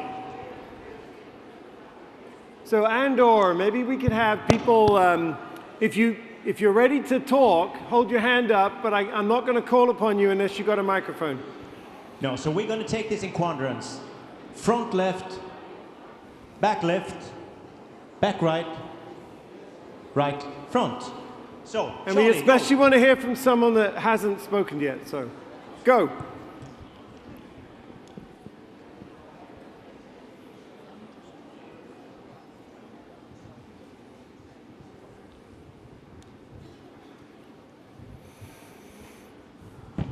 Hello? There's a mic. We're going over here first. Oh, okay, great. Off we go. Introduce yourself. Hi. So I'm representing India delegates over here. So the topic, which is characteristics of a well-connected national ecosystem. So what we have jotted down as per our standards, the first thing that we look forward is collaboration, right? So if we have strong collaborations and partnerships and we are working together in one ecosystem, that adds up together. The second would be information symmetry. So if we have access to a lot of information at one platform together, that gives us access to a lot of information, right? Setting up international benchmarks. So we can't work in silos. So we have to look at the international benchmarks to up our game as we move forward. And for that, we have to have strong exposure. So exposure, setting up international benchmarks, information symmetry, and collaboration is what we have come up with. Wonderful. All right. Thank you. So you heard that. So no, we've already popped collaboration, information symmetry and alignment, international benchmarks, and strong exposure. Who's got something else to pop? Go. Over here.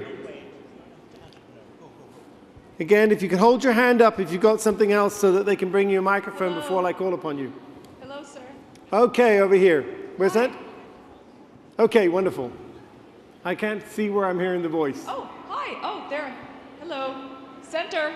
Okay, Hi. there you are. Wonderful. Hi. Good morning. Morning. So we are representing the United States, Jamaica, Canada, Cambodia, and Lebanon. So we have a very, very diverse group here.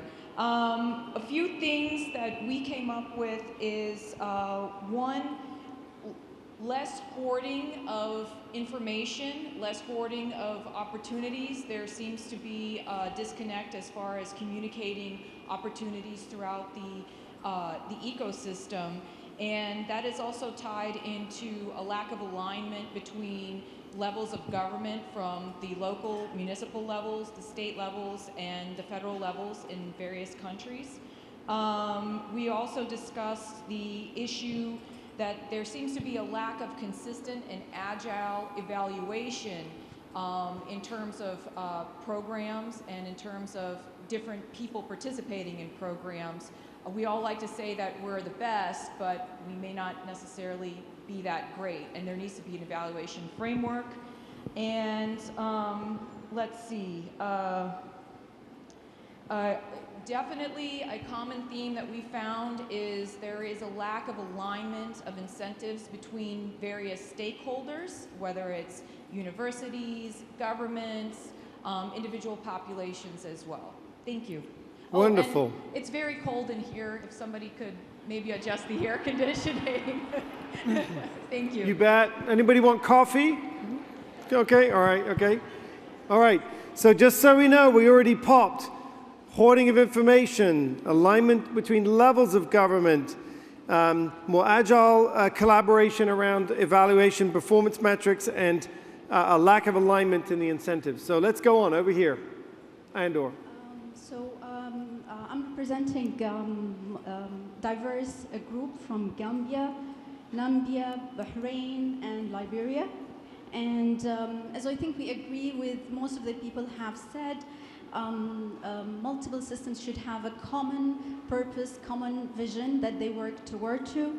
We must have a mapped ecosystem with a high performance ecosystem players. We think that a technology-driven ecosystem in terms of execution is very crucial and important to help people. So I think this is what... Wonderful. Fantastic.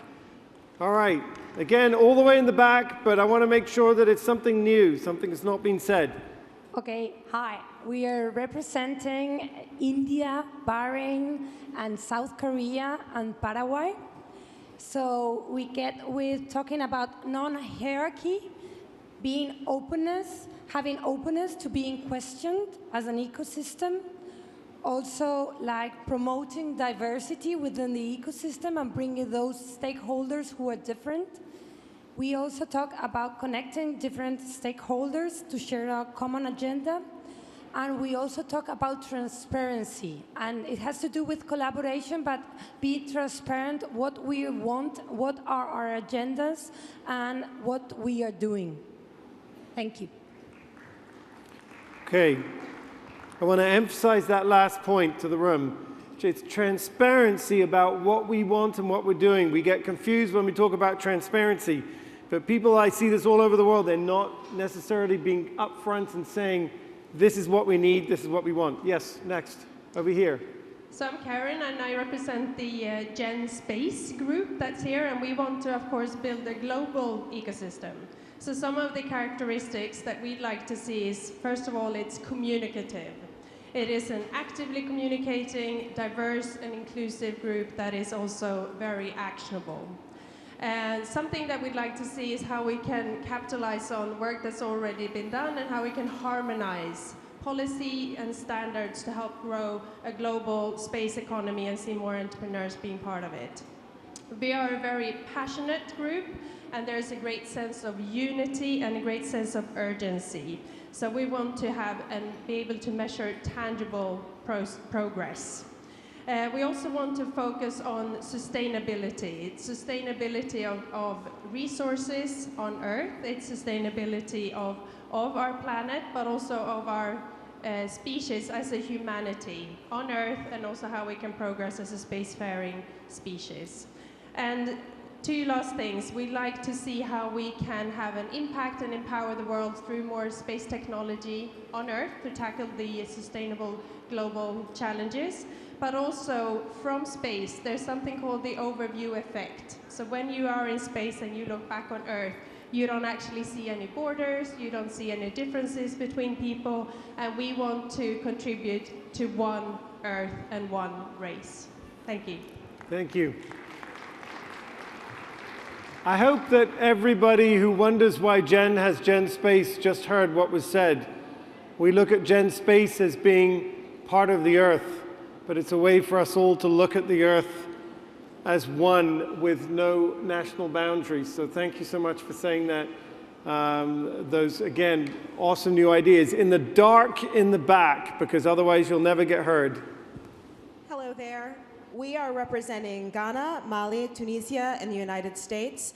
And the discussion in our group centered around really encouraging more public and private sector partnerships to really facilitate growth in local ecosystems, and really engaging local governments to serve as powerful conveners with all of the innovation ecosystem stakeholders to really start those conversations and bring everyone together to work for a common cause and a common good.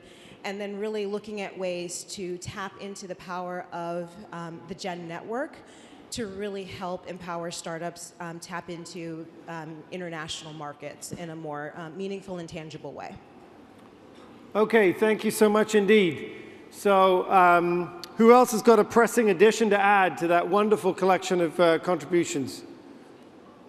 Who's got a microphone? Do we need more microphones? Who's got a microphone? Over here.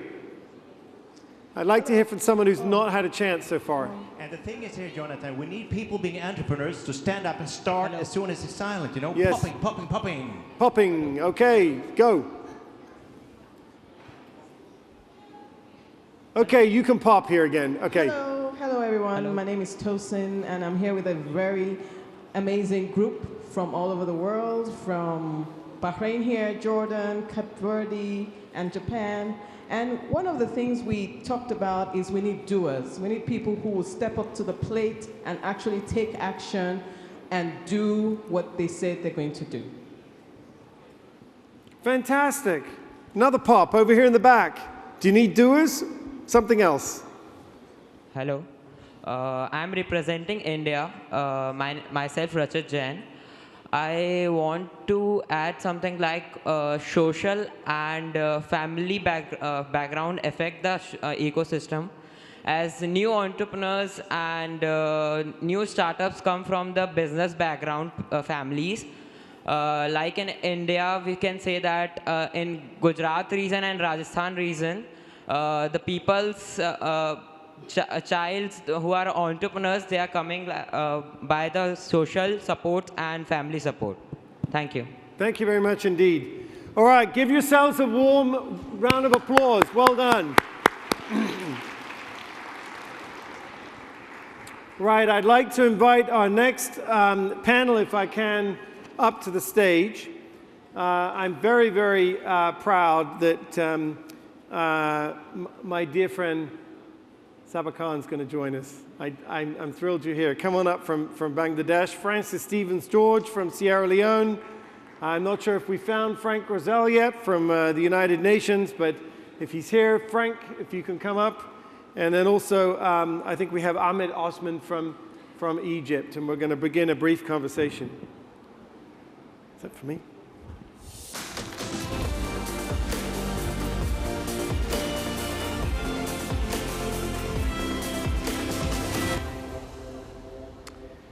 Okay, so we have an important topic here, because this is really about the connectivity and the collaboration that we've been working on, that we've just been hearing about from the group. But I'm particularly interested if we can hear from each of you about how you're navigating what I described this morning as a very unpredictable path in building a global entrepreneurial ecosystem. As I mentioned this morning, there is no blueprint. There is no way there's no way that you can plan to create a Silicon Valley. It is an environment where you have to almost think on your feet all the time. And for some people, that kind of disruptive environment can be very disabling. It can be one that's disheartening and discouraging. But for many of you, you've been able to map your way through that uncertainty. Saba Khan from Bangladesh, an entrepreneur, really a big leader in the ecosystem, and the president and founder of Daffodil University. Saba, you have really looked at a variety of different ways of putting together programs and trying out different programs. Tell us how you're dealing with the fact that there is no roadmap to get where you're going. Is there been a path for how you're beginning to do this in Bangladesh? Thank you very much. Thank you, Jonathan. You rightly pointed out there is no blueprint. And of course, as 190 countries participating in the global entrepreneurship network, and I'm sure there's country to country, there is a lot of different aspects. Because if we consider European country or American country, I'm sure there is a lot of good policy, a lot of ecosystem is already developed. But if you go to the Asian countries, we'll find the policy still there is a serious problem. I think one of the Indian young person is right now, he's mentioned that the familial bondings and familial support is one of the important factors to become an entrepreneur, to support to the entrepreneur. So that's what happened. In Bangladesh, I'm sure that the Global Entrepreneurship Week is playing a very good role, because if we consider this last year, the Global Entrepreneurship Week, we just organized 173 events through the country. So by this way, I'm sure there's a lot of these young people, and especially the education sector and a lot of the stakeholders, they are coming forward. They are trying to know about the policy, and even the government. I think I'm sure that they will be happy to see that our minister is ICT minister, who is also the part of these entrepreneurial activities. He also joined in the Global Entrepreneurship Congress this time.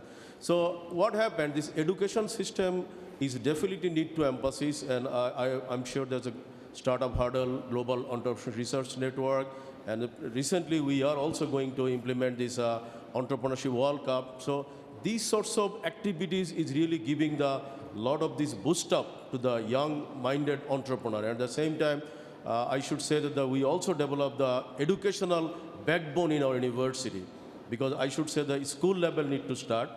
And we also implement last 7 years, we are doing a one practice. I think in our university and our campuses, we organize some startup market. You know, through this startup market, we are finding a lot of these students, they are coming and they are displaying their idea. So what happened, within this short span of time, 2 to 3 days, they can show their product, they can show their strength. And somehow if we find that, okay, they have some fund problem, so we are also established one fund which is called Entrepreneurship Development Fund. Without any interest, we are giving them some fund facility. So as you rightly point that there is no strict policy, but I hope that best practices is giving some idea to the new entrepreneur, especially the student, those who are now eagerly waiting to become an entrepreneur. Great. And we congratulate you for testing and using a lot of these models. And hopefully if there's ones that aren't being impactful, you'll be looking at ways to find their replacements. Francis Stevens-George from Sierra Leone, you've obviously taken a little bit more of, I think, a scientific look at how you're going to embark upon this path of building your entrepreneurial ecosystem. Can you tell us a little bit more about how you're dealing with this lack of blueprint and what you're doing about it? Yeah. Thank you, Jonathan, and thank you to our host, Bahrain. Our strategic focus basically is on 3 things. It's engage, it's enable, and it's to dialogue. The problem you have is that the lack of data means that you don't know who to engage with, and you don't know what you're enabling, and you certainly don't know who you dialogue with. So we have embarked on looking and taking the GI statistics, and then look at those and presented those to the relevant stakeholders. And in our country, essentially, you'd be surprised, but probably it shouldn't be that it's the donor agencies that are actually driving a lot of what's happening in the entrepreneurship space. For good or bad, it depends where you are on the fence. So we've confronted them with some of these numbers so that they can see that their interventions have actually not been impactful, it's not been working. So that's been our approach in order to change the narrative to say that it's nice to support entrepreneurs, but you really need to look at the ecosystem. We've also engaged with some of the universities by having the students as interns, and we think we're having the results necessary. But we don't have a blueprint, but we're trying to, what we said, like in an entrepreneur, you make a minimum viable product, you iterate, you pivot, and you keep validating. That's what we're doing. Fantastic. And that's what we hope to be able to do and hear from you, Ahmed, which is what are some of the minimum viable products, to use that expression, that you're trying in Cairo? I know that we've got a big grand plan to do Janet Bloomfield's, but talk to us more about some of the other more practical programs that you are experimenting with in order to have an impact, and your approach and strategy. Okay, thank you, Jonathan. First of all, we've started out doing Global Entrepreneurship Week activities in 2008. Mm-hmm. So we've been doing them 11 years. And throughout these 11 years, we've gone through different political cycles in Egypt. We had a couple of revolutions, lots of unrest, but we still were able to catalyze the young people to embrace entrepreneurship, if I may say. So basically, what we've been trying to do is engage with as many partners as possible to produce GW activities every single year. And over the last 11 years, we did over 2,000 activities. And then we came to the phase where we became Gen Egypt. The Gen brand gave us a lot of support and help, obviously, because of the different products we've seen earlier today and we're doing startup huddles, we're doing Entrepreneurship World Cup now, and we're doing lots of other things. Obviously, when we mapped out our ecosystem, we engage with every single entity in the country, universities, incubators, accelerators, NGOs, government agencies. And now the government has become very supportive of what we do. So our last phase we're reaching now is basically having the physical space, which basically brings in the whole ecosystem together, which is obviously Jen at Bloomfields. So we've mapped out the Egyptian ecosystem in one page. We have it here, and I can show it to anyone who's interested in doing a similar model, because the ecosystem, you know, you need to know who's there and what they're doing and try to do things with other people. Collaboration is key, okay? And the next step was to do the physical campus, which I hope will be state-of-art at Bloomfields. Wonderful. I think Egypt is great for you to have shared that story, because I know, Ahmed, you now have like 7 or 8 or 6 or 7 full-time people at Gen Egypt. You're taking this ecosystem-wide view, and I know when I had the privilege to go to Davos in January, without any knowledge of it, it turned out that your prime minister knows what you're up to and came up to me and said, we're excited to be doing this. So it's good that you've got the full sort of endorsement and support of the ecosystem. And what was the biggest challenge you faced in doing that as you've embarked upon that? You need to be very honest. Our biggest challenge was basically that people thought we were coming in to compete with them, other players in the ecosystem, and we actually aren't. We're a platform. We enable, we catalyze, we help people. So first of all, there was always suspicion, oh, you're coming in to take over and so on. But it's not this way. We collaborate with lots of entities all around the country. We help people. We don't care really about how we brand things. It's my logo and your logo and all that. No, it's about producing the correct impact and the right thing. Okay. Any other comments that either Frank or Francis you want to leave with the audience here as we wrap up?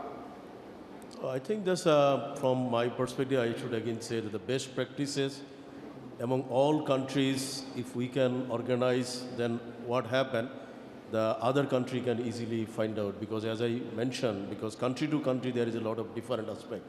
Because social connectivity, economical, and of course, the other policy factor is one of the important factors.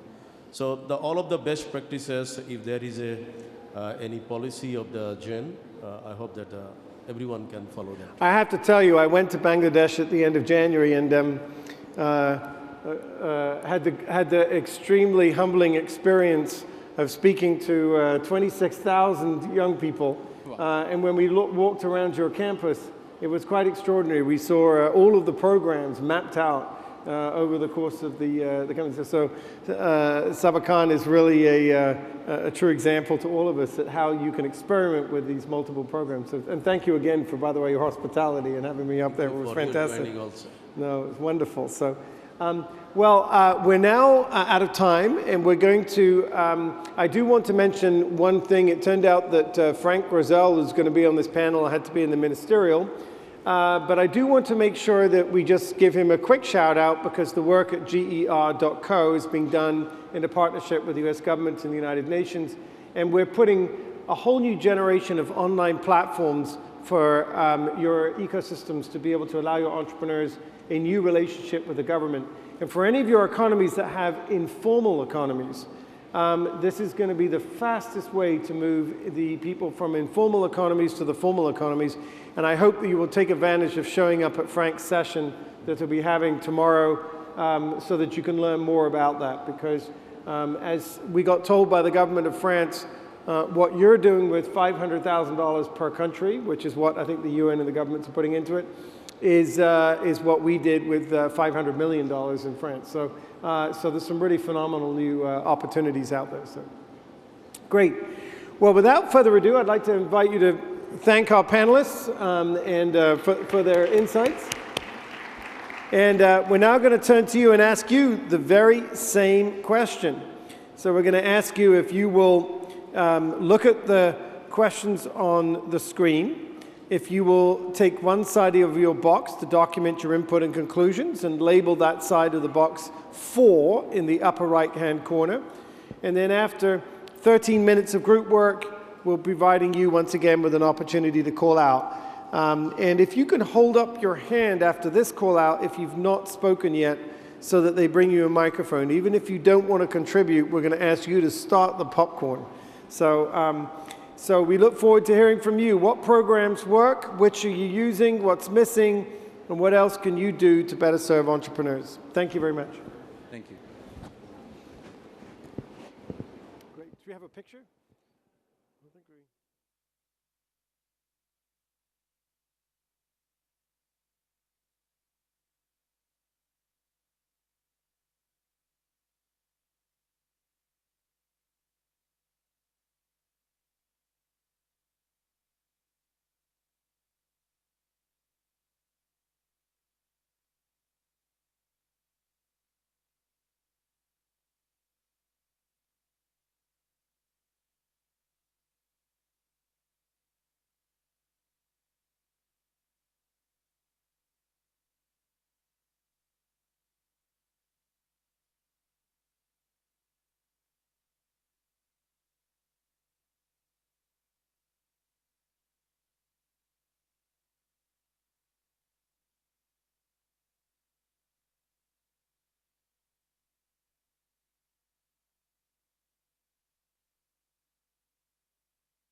Okay, they're going to send me up this thing.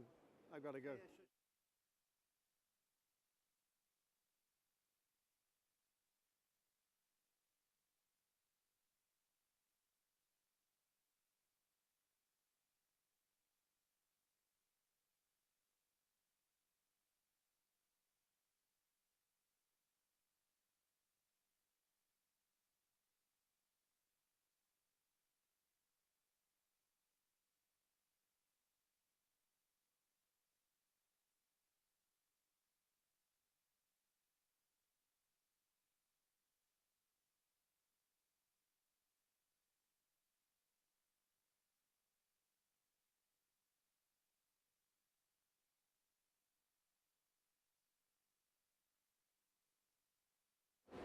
All right, let's hear what you have. Go, popcorn. Get the other mic ready for the next popcorn. Let's go quicker. Okay. We identify some programs. Temp Queen from Bahrain, Startup Weekend, KRNC, Business Model Canvas Training, Web Summit, and UNDP Acceleration Lab. And for missing, ideation program, follow-up, and collaboration.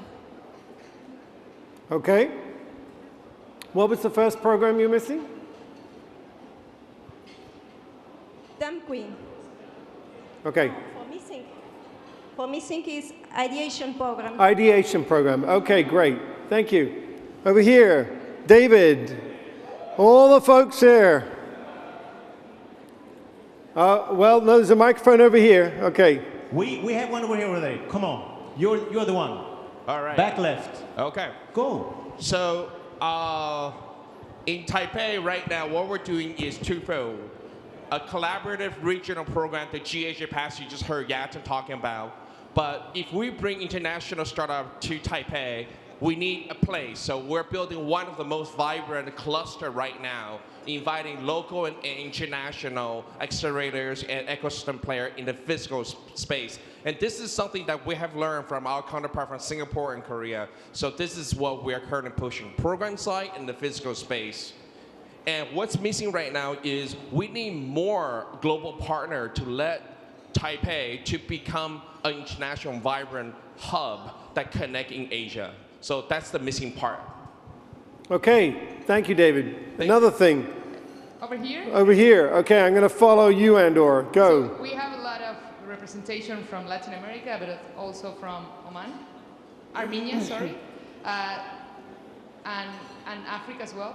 So we departed all the stages from idea to IPO, and we discussed that for idea stage, a startup academy is necessary to give all the information, the methodology startups need to get their ideas going in groups, and then it would fall off. When they have their MVP, we need seed capital and angel clubs. In the sales stage, accelerators and mentorship. Mentorship is important when you already have your business model, not before. And for scale, co-investment with government programs and international exposure. Entrepreneurs need to go out there in the world to bring new ideas, to learn other business models and go back to their countries. And for internationalization stage, innovation clubs to bring more tools and kids to grow their businesses worldwide. Wonderful. Okay, I'm going to give a shout out to your scale point here. I'm going to make one editorial comment, Andor, if I'm allowed to. So the Global Entrepreneurship Summit in Amsterdam is going to fly entrepreneurs that are scaling in for the reason you very gave. You said, when we get to scaling, we need international exposure. I want to tell all of your countries, if you've got some mature, scalable ecosystem, scalable entrepreneurs, and you want us to bring them to Amsterdam, you have to tell us, okay? Go to Fran at the information desk at Jen and tell them if you got some, okay? Because we're opening some slots if you've got scalable ones. Okay, we're over here, Anders, is that right? Go. Hi, so we have a group from Spain, Andorra, and Bahrain. And one of the important things that we want to highlight is the mentoring. So starting a business, there are in many countries lots of organizations supporting entrepreneurs before they start, but consolidating and growing the business is the main challenge in many countries, and engaging volunteers, successful entrepreneurs, supporting to the entrepreneurs to develop their skills to manage successfully their business is the most important thing for us. And just a little spot. So we will run a session tomorrow at 2 o'clock to share the Youth Business International Mentoring Program experience with lots of success stories. Thank you. Thank you. So great input on mentoring. Popcorn over here that's not mentoring. Hello. For us, we have quite a diverse group. We have people from Bulgaria, Bahrain, Oman, South Africa, and Tanzania. And some of the things that work in our countries are SMEs, small, medium enterprise organizations, or small industry development organizations. We also have crowdfunding that also works, and also consulting is also some of the things that we see that works in helping. Okay, will you do me a favor and write on your box, why do SME development organizations work? Someone can give me some examples of why they're working, because a lot of people were saying actually they weren't. And tell me about what consultants can do. We haven't heard that one before. How can consultants help in this process? If you don't mind, since you proposed it, we'd love to hear more about it. Fantastic. Over here. Hello. In our group, we have people from USA, South Korea, Bahrain, and the Seychelles. So in South Korea, they have the Bounce Busan program, which is very successful, whereby the entrepreneurs interact with the startups and they share their experiences, and the mentoring program. So they want to bring that on an international level to create an environment whereby international entrepreneurs can come and interact in South Korea. In Bahrain, they have the Unreasonable Thinking, which is a 3-day forum. The international TEDx speakers interact with those in Bahrain. So they want to support the MSMEs as well. In Seychelles, we have the FemBioBiz, whereby female entrepreneurs create businesses in bioscience, and they come up with new businesses in Seychelles. So it's a collaborative work between Seychelles and the African Development Bank. And we are coming up with a business technology innovation incubator, which is starting in September this year. All right. Wonderful. Thank you. Great examples of what programs you're doing. Another mic in the back. Sue's got one. Hi. So I represent India. I'm an industrialist and an entrepreneur and an educationist. I've got Paraguay, South Korea, Bahrain along with me. We have implemented in our organization Empretech, which is the United Nations Conference on Trade and Development Program, building competencies through behaviors. I'm an Empretech graduate already, and our entire organization has gone through this program, working on installing this program in the MSMEs across our country, because that is the backbone for the industry. Because entrepreneurship is, as I understand with my 28 years experience, is all about behavior and less of knowledge. It's leveraging knowledge to behaviors and building that culture. So India has a very strong entrepreneurial ecosystem, but not a framework. We are using this framework to build access to technology, access to finance, access to markets, and that's why I'm here to reach out and connect with people, come out into the Johari window one, and say see what I can get from the world. Thank you. Thank you. Excellent. We've heard Empretech in other places. Here. Hello. Sorry, over here? Hello. Okay, who's got a microphone? Okay, right here. Hi. In our table, we have Cape Verde, Brazil, Bahrain, in the United States. In the case of Cape Verde, there are programs created as Express, where are exactly created to respond to the need to formalize the businesses. In this case, they actually get the informal companies to get the finance, so to help them get into the market and be able to pay taxes. it seems to work because most of them didn't have access to any, say, technical assistance before, which didn't really allow them to get into the market formally. In the case of Brazil, they present different programs that they already have as digital communities to attend small businesses. Apparently, it helps in Brazil also formalize a lot of businesses. Just responding to a question you said about the institutions that promote entrepreneurship and SMEs. I mean, it might not work in some countries, and in other it does. Reason being, for a country as Cape Verde, which is really small, access to finance is really difficult. So this kind of institution actually can leverage more funds. So at some point, the programs are adapted to the needs of the country. Thank you. Thank you very much indeed. Do you have a microphone? Okay, go. Great, thanks.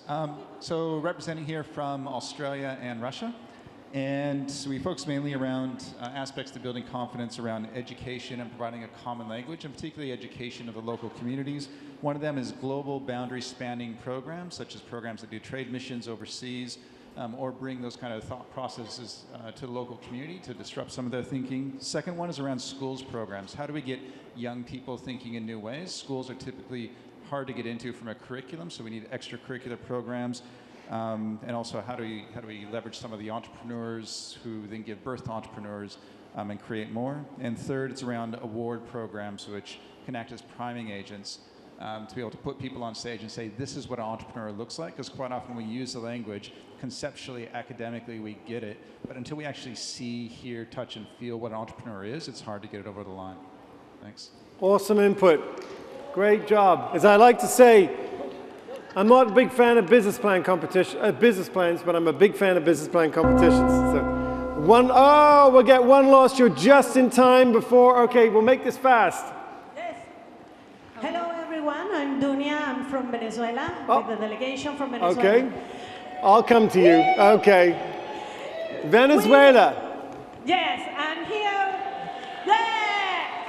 here we have representatives from India, Germany. They all live in Bahrain, and the rest of us, we are from Venezuela.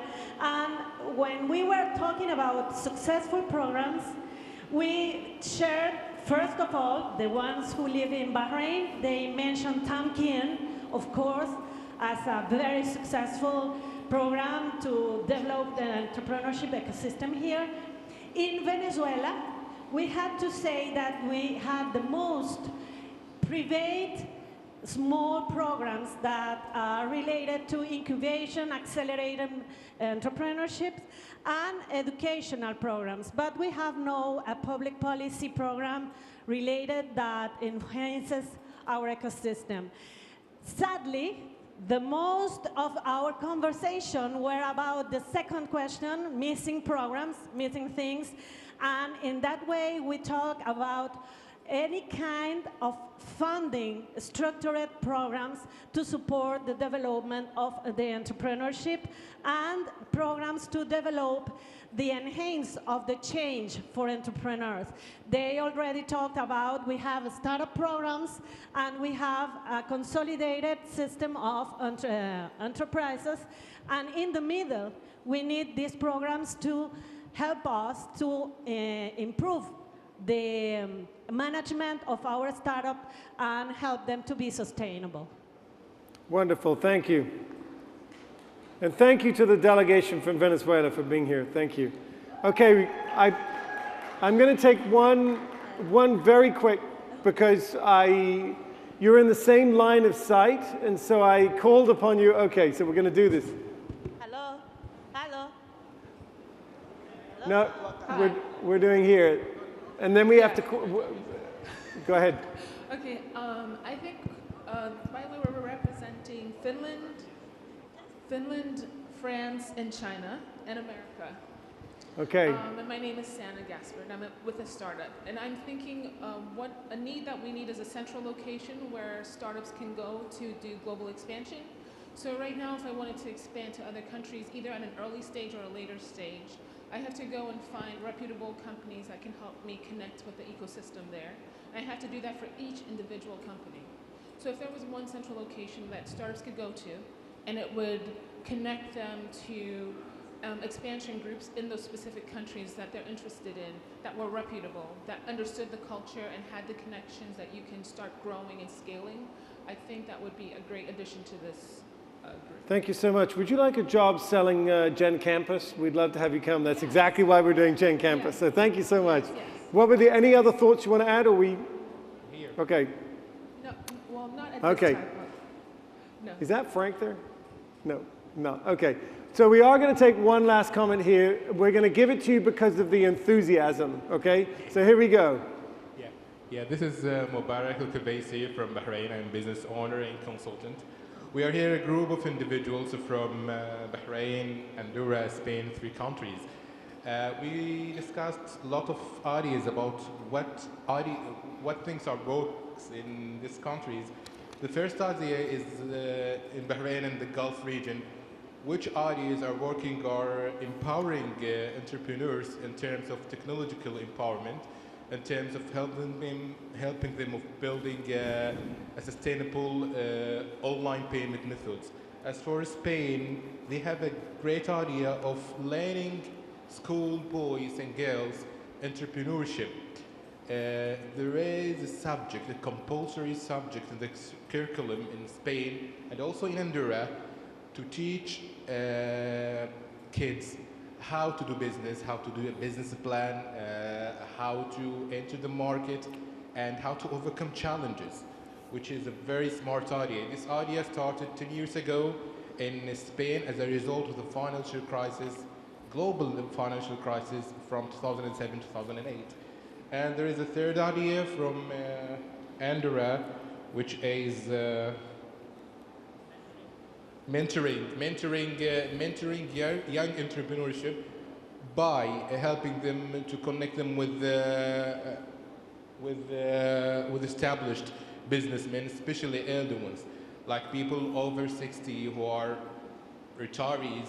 So they will help these young entrepreneurship to gain more experience, give them more insight, and help them to overcome the challenges they are facing. Thank you. Thank you very much indeed. Give yourself a round of applause. Make sure that you've notated your notes on the box as page 4, number 4 in the box, and notate anything else that we didn't get to hear verbally from you this morning. Okay, for our final segment, we're going to do what for many of you is difficult, because we know we need to do a better job at measuring which interventions work and which do not. So how do we do this, given that for many of us, there's a significant lack of resources within our entrepreneurial support organizations that are not built within institutions? So I'd like to invite to the stage a couple of people to kick off your last conversation. First of all, the awesome and famous and most wonderful Susan Amat. Please come up to the stage. We're also going to, I think we have Renata here. Do we have Renata? There you are, Renata. Thank you.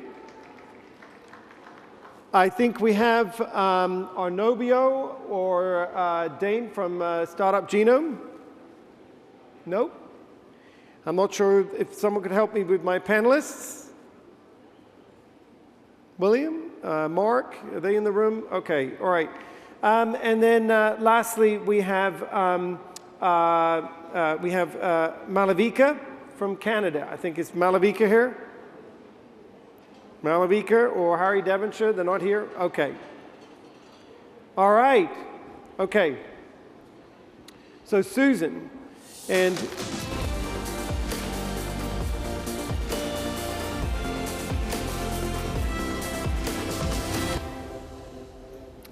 here you are. Wonderful. Hi. Welcome. All right. So all of you have spent a great deal of time thinking about research and entrepreneurship. And it's one of the things that is cut into the cloth of Jen, because we were cut out of the cloth with the Kauffman Foundation in the United States, which set about a mission of how do we bring more of the science of academia into the understanding of the field of entrepreneurship. It was, part of the strategy about 10 years ago. But in this process, I mean, research is expensive because there are many, many people collecting data. They're collecting it in different ways. They're analyzing the data differently. And there's still not an answer to the fundamental question of what do we need to know that we don't know? What are the metrics that matter? What data should we be collecting? So I'd like to invite, each of you, if I could, to make a comment on this in the context of the fact that all interventions that we're doing to support entrepreneurs really need to be measured. But measurement is not easy. It's not easy in the post-GDPR environment. It's not easy in the context of limited budgets. So maybe I could invite each of you to comment on this and see if we can begin to set a roadmap of helping our audience here be able to answer this question in these discussions, which is what metrics matter most and how do you measure impact with limited budget. So if I could throw. So who wants to go first? Maybe we'll go with, you ready? All right, wonderful. Sure. So I'm Malvika. I work with Mars Discovery District in Toronto, which is an innovation hub helping companies scale. And the department that I work with was tasked with measuring companies' performance, not just for the companies that work with Mars, but also other innovation centers across the province of Ontario. So what really helped us was building a data sharing agreement among these different innovation centers, all of whom are different sizes, have different capacity and resources, but are all trying to do the same thing, which is help entrepreneurs build their businesses. And so we started out with a very small list of metrics, and that was what was easiest to get. Over the years, it's evolved into not just what's easiest to get, but what's most actionable to change program decisions. And I think the part we're still figuring out is how to make it easier to get it from entrepreneurs, where previously the data that we collected from entrepreneurs, they could see that it would change programs maybe a year down the line and it would eventually benefit them. But entrepreneurs are working at a much different pace than our programs are in many ways. And so I think we're experimenting with different points of time to ask them certain questions, what will give them the most impact. So I think the work that Startup Genome is doing is really interesting, where not only are you collecting insights that will help program and policymakers, but also you feed it back to companies and say, well, here's how you're doing at this current point in time. So that's how they're more likely to provide you more data. I don't think we've answered the question of what are the best metrics to collect impact, but we're trying out different models. Previously, we did a research project to assess the social network, the peer network of entrepreneurs, and the qualitative aspects of being an entrepreneur and how it would impact their quantitative performance. And that gave us really insightful information about how mentorship-driven networks work and enable entrepreneurs to be more successful. But I don't think we've reached quite the successful formula yet. Well, thank you, Malavika. I've been to Mars Data Catalyst and visited your really. It's impressive that data and metrics and measurement is all done alongside your actual accelerators. So. And your industry verticals. So it's really fantastic and great to have someone who brings a lot more of the science to this. So, Renata, maybe you can give me a sense from Brazil. We asked you to come up here because Renata, obviously, Brazil, who knows how many, I don't know how many of you read the Twitter feeds on this, but Brazil's Global Entrepreneurship Week campaign had 8,000 events this year, and it's their first year, which is pretty impressive for a Sabrai doing it. But how do we measure? I'm not asking you whether you are yet measuring it, because you're first year doing it, but can I ask you the question, how do we measure the impact of that? We can measure the number of events, and that's a great thing to know, but is this not process rather than outcome? So tell us a little bit more. Have you started to think about this? Because Sabrai is a large and sophisticated institution. So. Yeah. Thank you very much. Well, first of all, I think that understanding the Brazilian context, we have to understand a continental country. So we have 200 million people, and Sabrai is very unique because we have a very large capillarity. So we have 27 regional offices in every state of Brazil, and we also have 700 assistance centers. So this is key to have like 8,000 events because we have this capillarity throughout the whole country. So we were able to engage our regional offices, to engage partners, to actually, register events and be part of the Global Entrepreneurship Week. So this is very important. We had 670 partners and more than 700,000 people involved. But how do we measure it? So first of all, I'd like to share with you our communication strategy that was part of the success, right? We had this focus on social media, first of all. And on this communication strategy, we have 3 pillars. First of all, visibility. Second, engagement. And third, performance. So in terms of visibility, we were trying to measure how many people have we reached and how many people visualized our publications in Facebook, on Instagram, on Twitter. In terms of engagement, what were the interactions people had? So how many people said, I liked it, or retweeted, or commented our posts? And in terms of performance, how many clicks and how many people that actually visualized our posts went to the website of the GEW and registered to the events. So we could track that person, right? A very important thing that we have in Brazil is that since Sebrae is the entrepreneurship agency, we had already some courses, some solutions, and we have our own system that we, register the person, and then we follow through years, through months. Like we call them to see, did you open a business? Are you, do you have more profits? What are the, the things that you have, that you think that you must develop, and what are the things that you are okay now? So this is part of our strategy. What else? So, yes. So that would be the advice. First of all, know what is the data that you are collecting, how you analyze data, and we basically do analytics because it's social media. And third, what are the conclusions that you can get? And then depending on the topic that you are dealing with, so last year was youth entrepreneurship, right? Mm-hmm. So we did a specific strategy to people between 18 years old and 34 years old, especially in social media. So what are these people and how can we actually reach them? Basically, analytics. Fantastic. Well, you're doing more measurement than a lot of people do with their GW campaign, but we want you to go on thinking with us about how we can really measure the impact of that, in addition to, of course, measuring the scale. So it's good to see you breaking it down into that visibility, engagement, but also performance, which is great. So. Susan, you've had a career figuring out how do we actually make sure that we understand what our outputs are, that we're achieving sustainability for our initiatives. So can you share your thoughts on these questions? Sure. How nerdy can I get, guys? You ready to get pretty nerdy? Yes! Woo!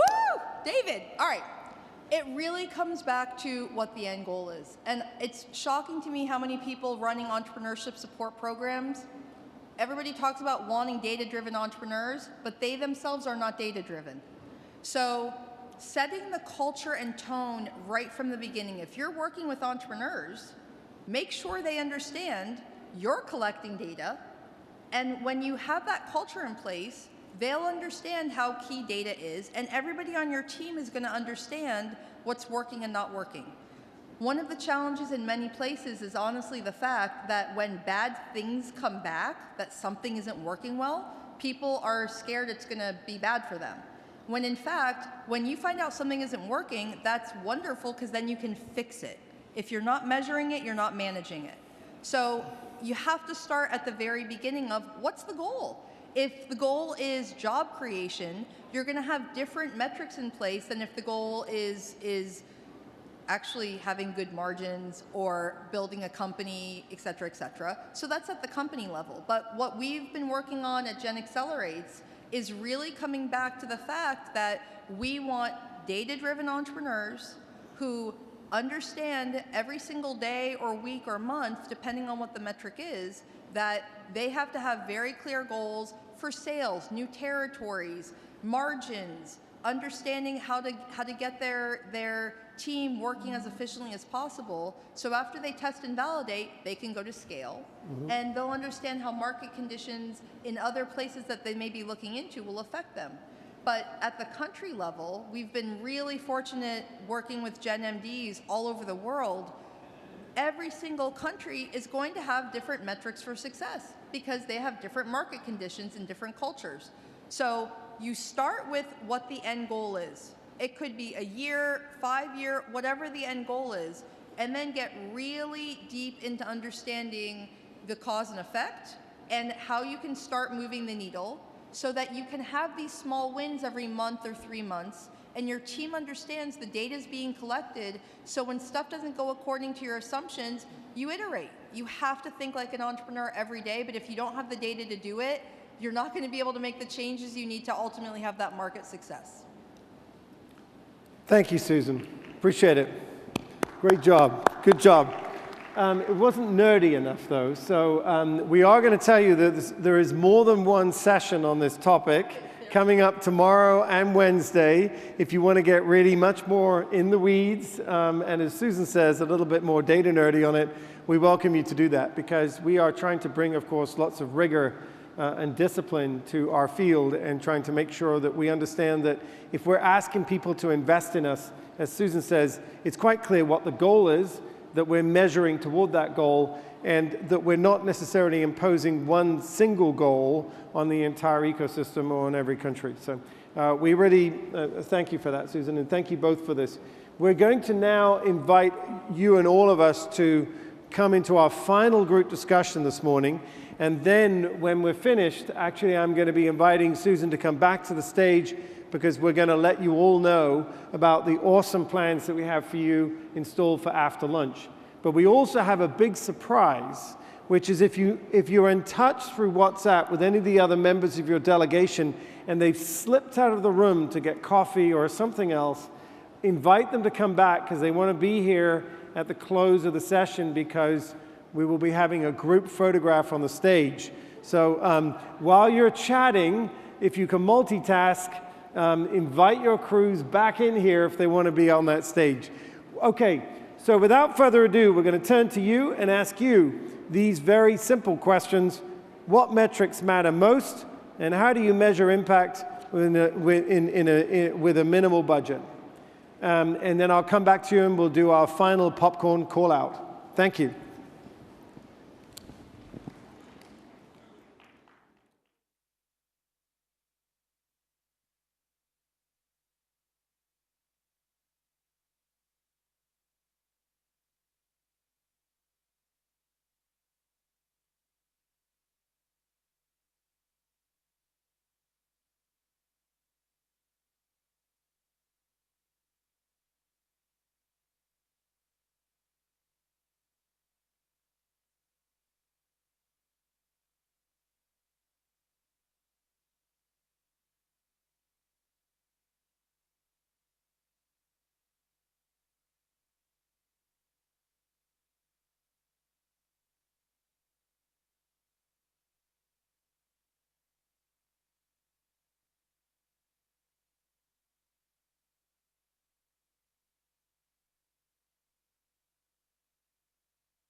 Are we on schedule?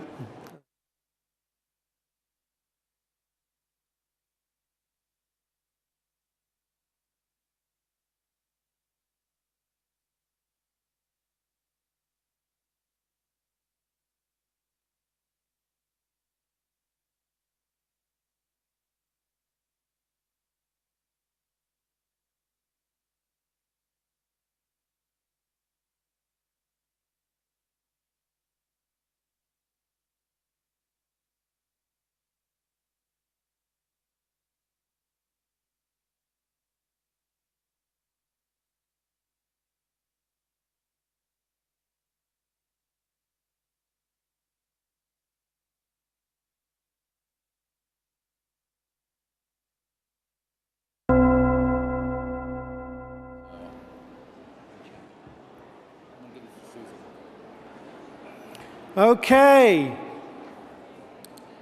We run a tight ship. You're going to finish about 33 seconds early today because, as I told you, we're going to have a group photograph at the end of the morning.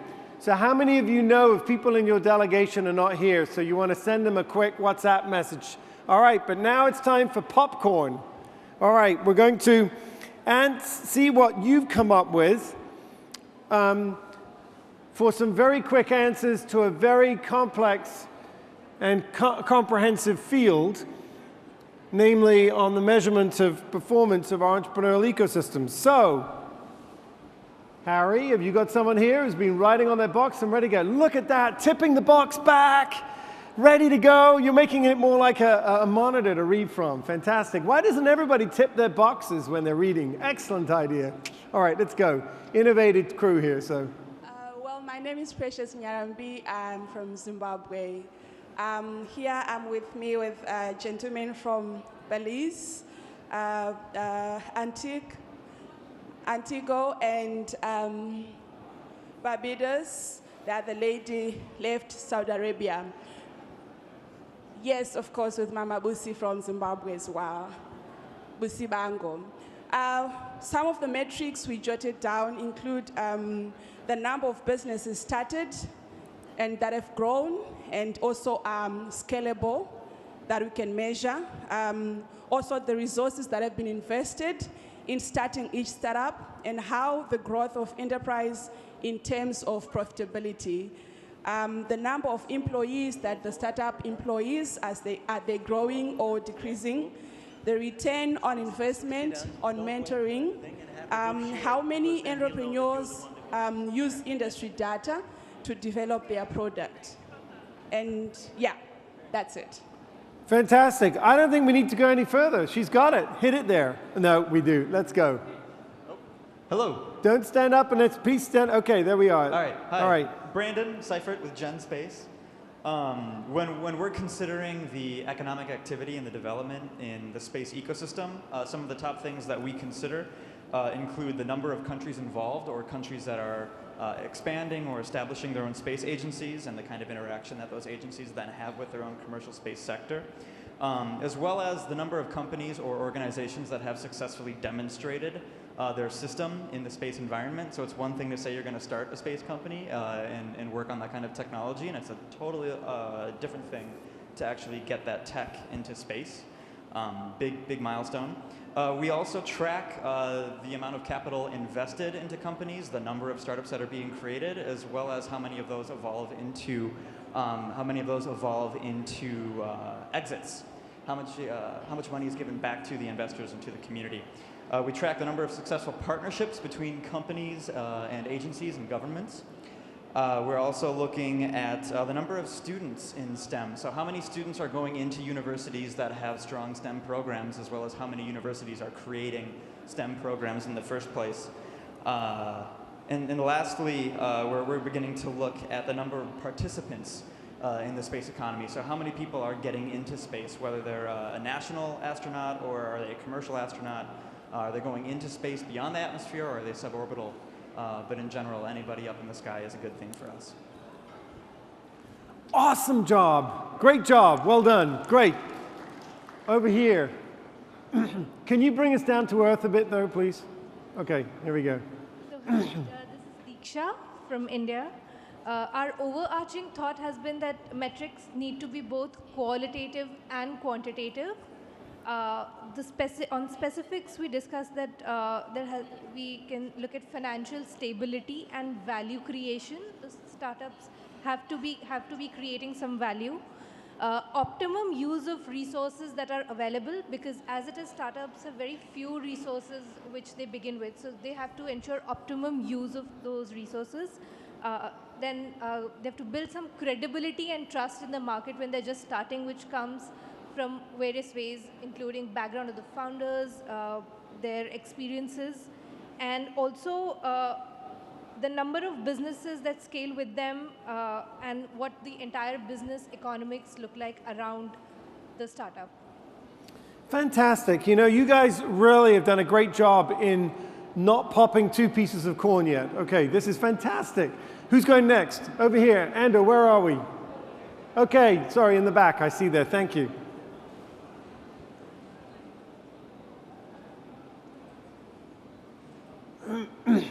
There? Okay. Good morning, my name is Natalia. I'm from Ecuador, and in our table we were discussing the different ways of measuring the impact of entrepreneurs that we help with our organizations.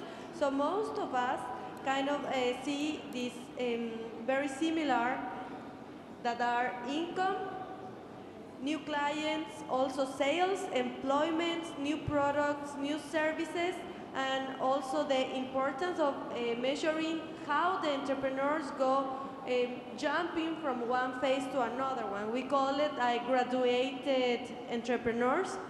Then we have also one common metric that is social media presence, which is how we get more presence and our entrepreneurs in the communication level. There is another one that is very new from most of us, that it's called technology readiness level, that is measured in Eswatini, and in Africa they measure this, that it's how to know when the entrepreneur or the startup is ready in terms of technology. Then in terms of challenges of tools, we get together with other members or allies who help us to set up these kind of platforms, because they're very expensive to put these in an automatic level. So that's it. Thanks. Great job. Fantastic. All right. Over here. Okay, so I think we focus on number of, we don't want to call it failure, but those who actually shut down and the reason for them to shut down. So for the startup, and also we have to distinguish between self-financed startup versus people who get funded from outside as well. Yep. And we need to distinguish between the different type of startup, if they entrepreneur or maybe lifestyle or this type of startup. So this is an important measure to know. Fantastic. Okay, who else has got something new to add? Okay, standing up over here. So I'm here, I'm representing Italy, and I'm here joined by colleagues from Zambia, Peru, and Guinea-Bissau. And one thing that we noticed was that when you start defining metrics, you should define them at the beginning before you start implementing your plan, because then you can maximize success, because you already know what you need to be looking at to achieve impact. For us, an important metric was the number of people reached, whether that's through training and awareness raising programs directly, or also through your social media presence indirectly. For startups, we also noted that the key metrics are, of course, sales, investment, and scalability, but also diversity, because we know that teams that have women on them have a better chance of success, and also that diversity of skills is really important for a team to work well. Other methods for measuring impact with little or no budget, we said feedback forms is a super simple solution, and also metrics on social, which are free. Wow. You know what's amazing about this is that you guys are doing this much better than we thought. This is amazing. It's amazing. All right, Anders, Charlie, who's got a mic? Okay, one over here. Nope. Okay. Okay, hold on. Good morning to everyone. We're represented here by Costa Rica, Mexico, Panama, Colombia, Ecuador, and of course, Curacao. We agree with all the points that was said, and we have 3 other pointers that we wanted to add. We think you have to measure capabilities, inspiration, so the mindset. So if the population is thinking more in the direction of becoming entrepreneurs and exploring that, and in operation. So what actually happens on a day-to-day basis in your country. Thank you. Okay, great. I think we got one here. Hi. Thank you so much. My name is Edwin from Zambia with my colleague from Mauritius and of course Iran, and also the Bahrain team has just gone outside. What we agreed is that the first thing you do, you set up the objectives of the study, and secondly, you develop a framework, a logical framework, and then you do the baseline, because this will help you to come up with the quantitative and qualitative measurements. Then you do the measurements. Now, I'd like to give you a very practical example. In 2011 to 2013, with Barclays Zambia, we implemented the capacity building financial literacy program with them. And after 2 years, we were able to see that the number of SMEs banking with a bank had doubled from 2,500 to 5,000, and that the savings had improved from 4 million to 12 million. So you can see that's capability to an extent that the person that was working with us ended up being nominated for the Barclays Group Chairman's Award in the UK. But I'm happy to finally mention that the ABSA relationship support to GIN South Africa was actually based on those bases, because that person who was nominated was appointed at ABSA, and ABSA appreciated the value of GIN activities. So it's a very good impact. Wonderful. Thank you. Thank you. I'm glad to hear about that, that effect. That's fantastic. All right. We're out of time. All right, you got one. All right, we'll be quick if we can. Right. Hi. All right, so I'm with Startup. We have here people from Oman and Sudan. Yeah, so we talked about 2 main things. One of them is the direct way. So the direct way will be kind of survey that will be quarterly based, mostly quantitative, answers we gather throughout the journey. The other one will be the engagement of the investors and partners basically in the business itself. So the more business successful, the more investors will want to be in. So that's basically it. Fantastic. Great. All right. So give yourself a warm round of applause. You've worked really hard this morning. The bad news is we're also going to work you hard this afternoon. But no, we've got some fun break time coming up. But I think you did a fantastic job in gathering that information. And obviously, can you make sure that your boxes are marked with question 1, 2, 3, 4, 5? The first question, remember, was the one where you just met each other. But the ones we talked about were 2, 3, 4, 5. So please make sure they're marked, because we're going to be carefully collecting this data and helping to capture the awesome collective vision and product that you guys have come up with this morning. So I really cannot tell you what a great job you've done. Thank you for doing this. This was an experiment for us modifying the format of our Gen annual meeting, and we really are proud to see you all stepped up to the plate and took on the task of working in engaging in groups. Okay, so as I mentioned this morning, the last thing, what we're going to be doing this afternoon is we're going to be breaking you up. And if you could listen carefully, if there's anybody in any conversations, if you could just make sure you can all hear this. As I mentioned earlier, with the incentive of a photograph and a lunch, be sure that the rest of your delegation is here, because we're going to be putting you into delegations after lunch. And with facilitators, each delegation is going to work their way through a canvas model of being able to both map and assess and plan your ecosystem. And in a moment, to tell you more about that very briefly, I'm going to invite Susan and Matt from Gen Accelerates to come up and to give you just a couple of minutes so you know what to expect after lunch and you know where to go. Because you've been divided up into different groups with different facilitators, and it's really important that you have a clarity of that after lunch. This is going to start at 1:30 this afternoon.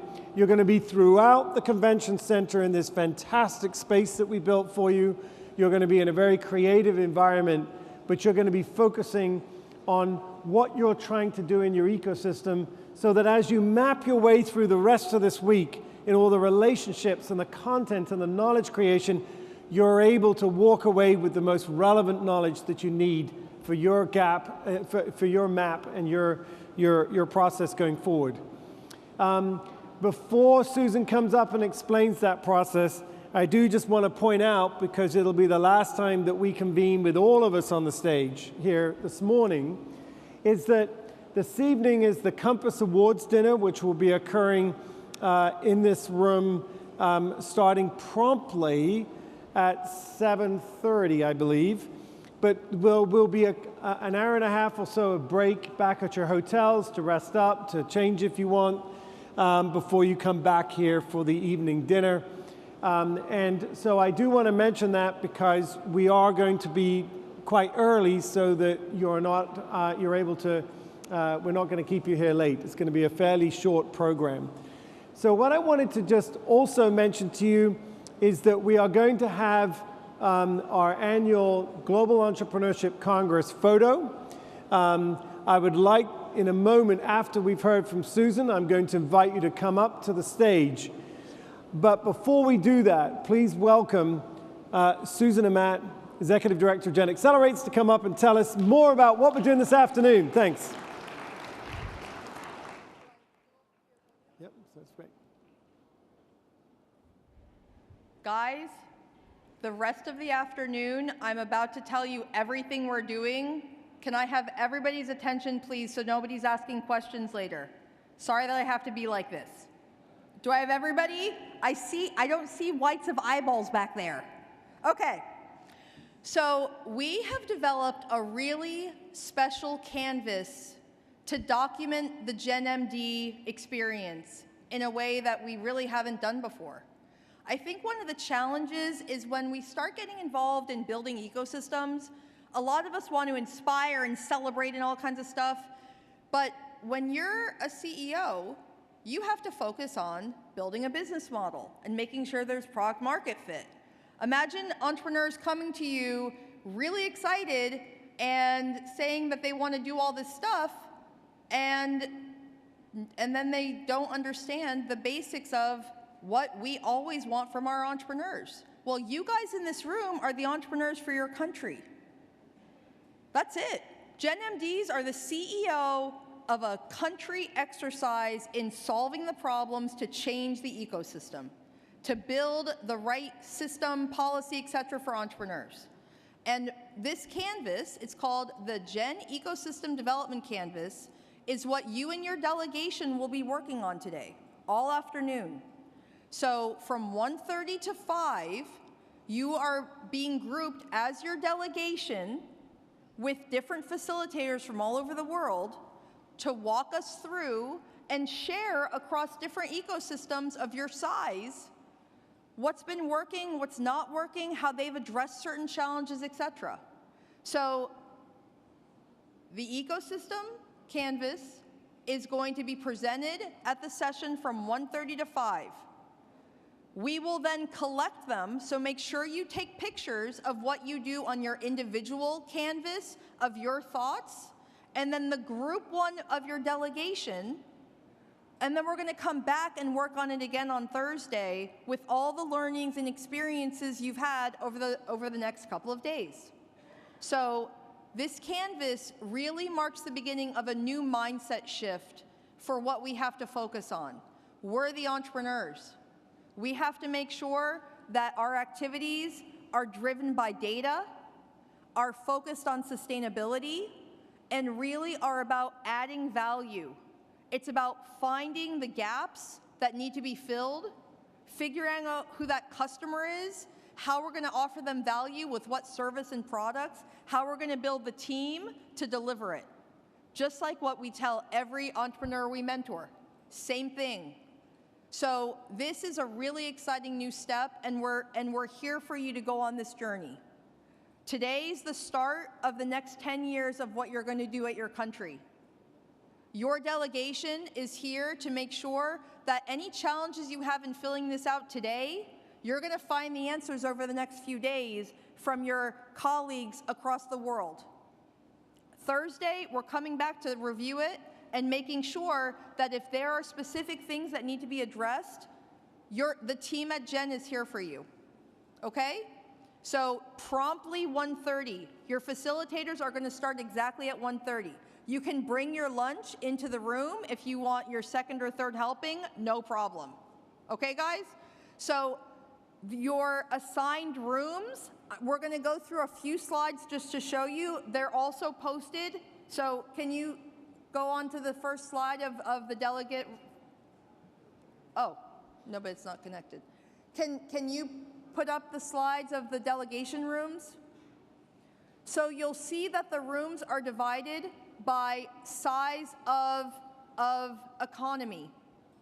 We have grouped them with amazing facilitators so that you're going to be talking and hearing best practices and similar challenges from countries who also have the size of your economy, and we want you to remember that you're colleagues. So, and I also want to mention, as you're filling out your canvases, you are going to have as good of a canvas as you're ready to be honest with yourself and your delegation about what the challenges are and how you can solve them. This is not a place to have pride. This is a place to say, here are actual problems. These are the answers I need. So please find your country name. The top line is what room you're in. The second, there are 3 slides like this. So this will be up for a minute, and then we'll switch again.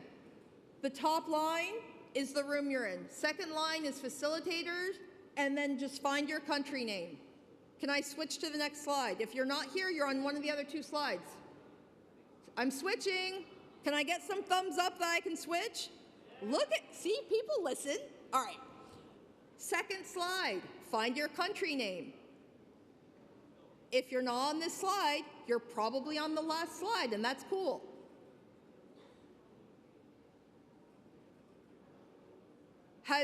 Who has not found his or her country name at this point? We're about to switch to the last slide. Cool? Now, you have to sit with the delegation from your country. The next few hours are not networking time to go around and visiting your friends and seeing what's happening in the country you love visiting in the summer, okay?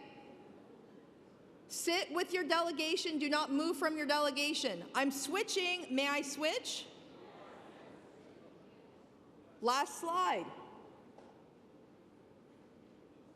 So we have, the people on this third slide, all of you are starting in this room.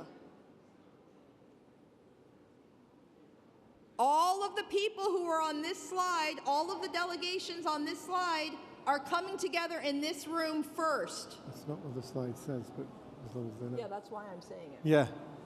So ignore when it says session room 2 and 4 on that. You're all coming in here. If you're on this slide, make sure you heard that. So I'm just going to say 3 things as reminders. Number 1, take a picture of your canvas because you're turning it in, and we will give it back to you on Thursday. Okay? Do not take it. 2, 1:30 sharp. Do not be late. You will miss very important conversation from your facilitator about the way that you're approaching the canvas. Charlie? And lastly, the more honest you are with your delegation, the better we will be there and other people will be there to support you. Because if you identify a gap, there are at least 2 other countries here who also have that gap or have solved it. Question. Bahrain, it's not listed. Bahrain's not listed. That's impossible. Totally impossible. Sorry, I'm not accepting that. I'm just kidding. We'll figure that out and we'll make an announcement. Peter, can you figure out where Bahrain is right now? Just so you know, for Bahrain, you're not in this room. You're not in this room for Bahrain. It'll be in one of the other rooms, but Peter will let you know if it's missed on the screen. Okay. We will take care of that post-haste. Other questions? Anybody else not see their country? Okay. Oh no, where is space? What? Who? They want a separate ecosystem for space. Yeah. No, we're doing it by your earthly country today, so, okay. So, anybody else not know their space? What country are you not listening? What country? Guinea-Bissau. Peter, I think Peter's here. Guinea-Bissau. We need you here, Peter, please. Guinea-Bissau, where are they? So we need to know Bahrain and Guinea-Bissau. Okay, Peter will be the one. Peter, hold up your hand. See Peter if you don't know. Guinea-Bissau and Bahrain, anybody else don't know? The United States? The United States delegation is not part of this exercise, so talk to Ellen, because if you check your group WhatsApp for the United States, she has separate programming for you. So we can go ahead and get up and take the picture. Stefan? Peter, Carlos, Bouquet, and I are available. We'll be here if you have questions or needs. And this is all afternoon. And again, what you put into it is what you get out of it. We can create space if you prefer. Okay, we're going to do that. We're going to create one for. I'm sorry, I refuse to do that. We're going to, because they're all from the United States, so they're not going to get anything. So we'll have to figure something out for them. I already talked to Ellen. She knows. She's doing something to coordinate Okay. the United States people. Okay. And I took 3 of them as facilitators because they don't. I know, have a I'm talking about space, because we tend to look at that as a different ecosystem, but I'll cover it for you later. All right. Okay, so it's time for our group photograph. If you come up here, get your picture taken, and then you can go and eat. So I guess the logistics crew will come here. Thank you very much indeed. Great job. Great job. If we can start with the Gen staff, if they could come up here first, please.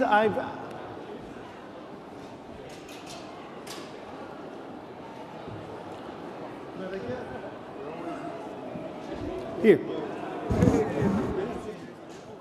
So, Charlie, come over here. Hi, everybody. So it's time for the family photo. If you would like, if you're standing on the stage, okay, you're going to come in here. After Okay. this first picture, we want you to They're move going to give right instructions, to the back so we stand because here we and need a bit they'll more tell us. space. It's gonna collapse. No, it's not. Daddy, you're getting like 800 people on this flimsy piece of plywood or whatever. It's gonna collapse.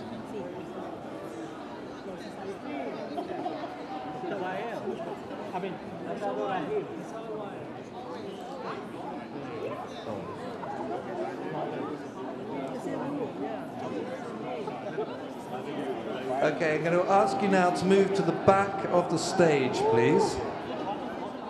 We're taking it from a height, so we'll see all your lovely faces. Daddy, do you want to take a giant selfie? Hold this. Do I want to do what? Ready? Hold it up.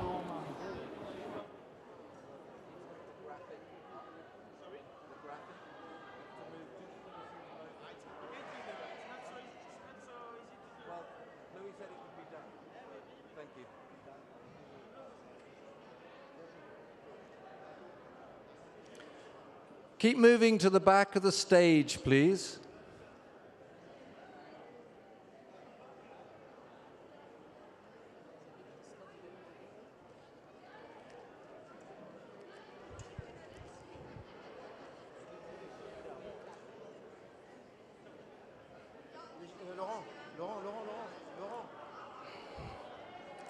logo. And if we can move the logo up at the back, that would be fantastic.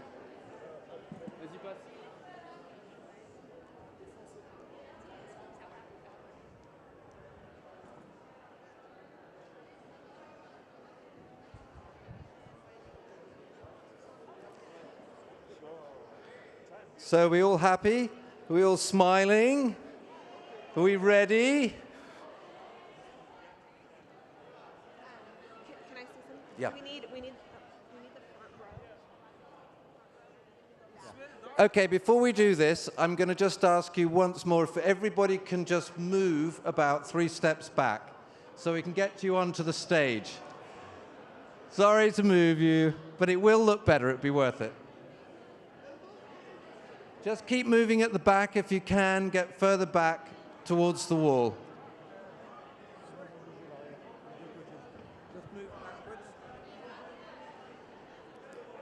Those guys on the left over here, if you can just move a little bit further back, that would be helpful. And on the right, just so we've got a chance to get everybody in the picture in the foreground. Yeah. I'll ask. And Louis, can we see a little bit of light just in the left and right corners? If there's anything you could put in some light into the corners if you've got it.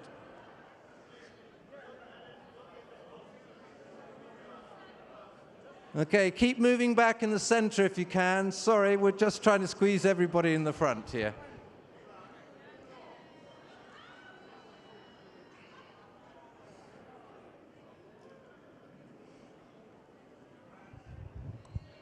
Keep moving back.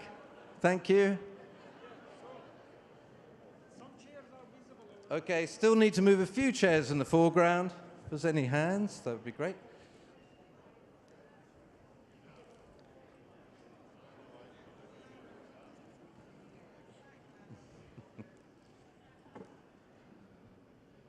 You're a very patient group.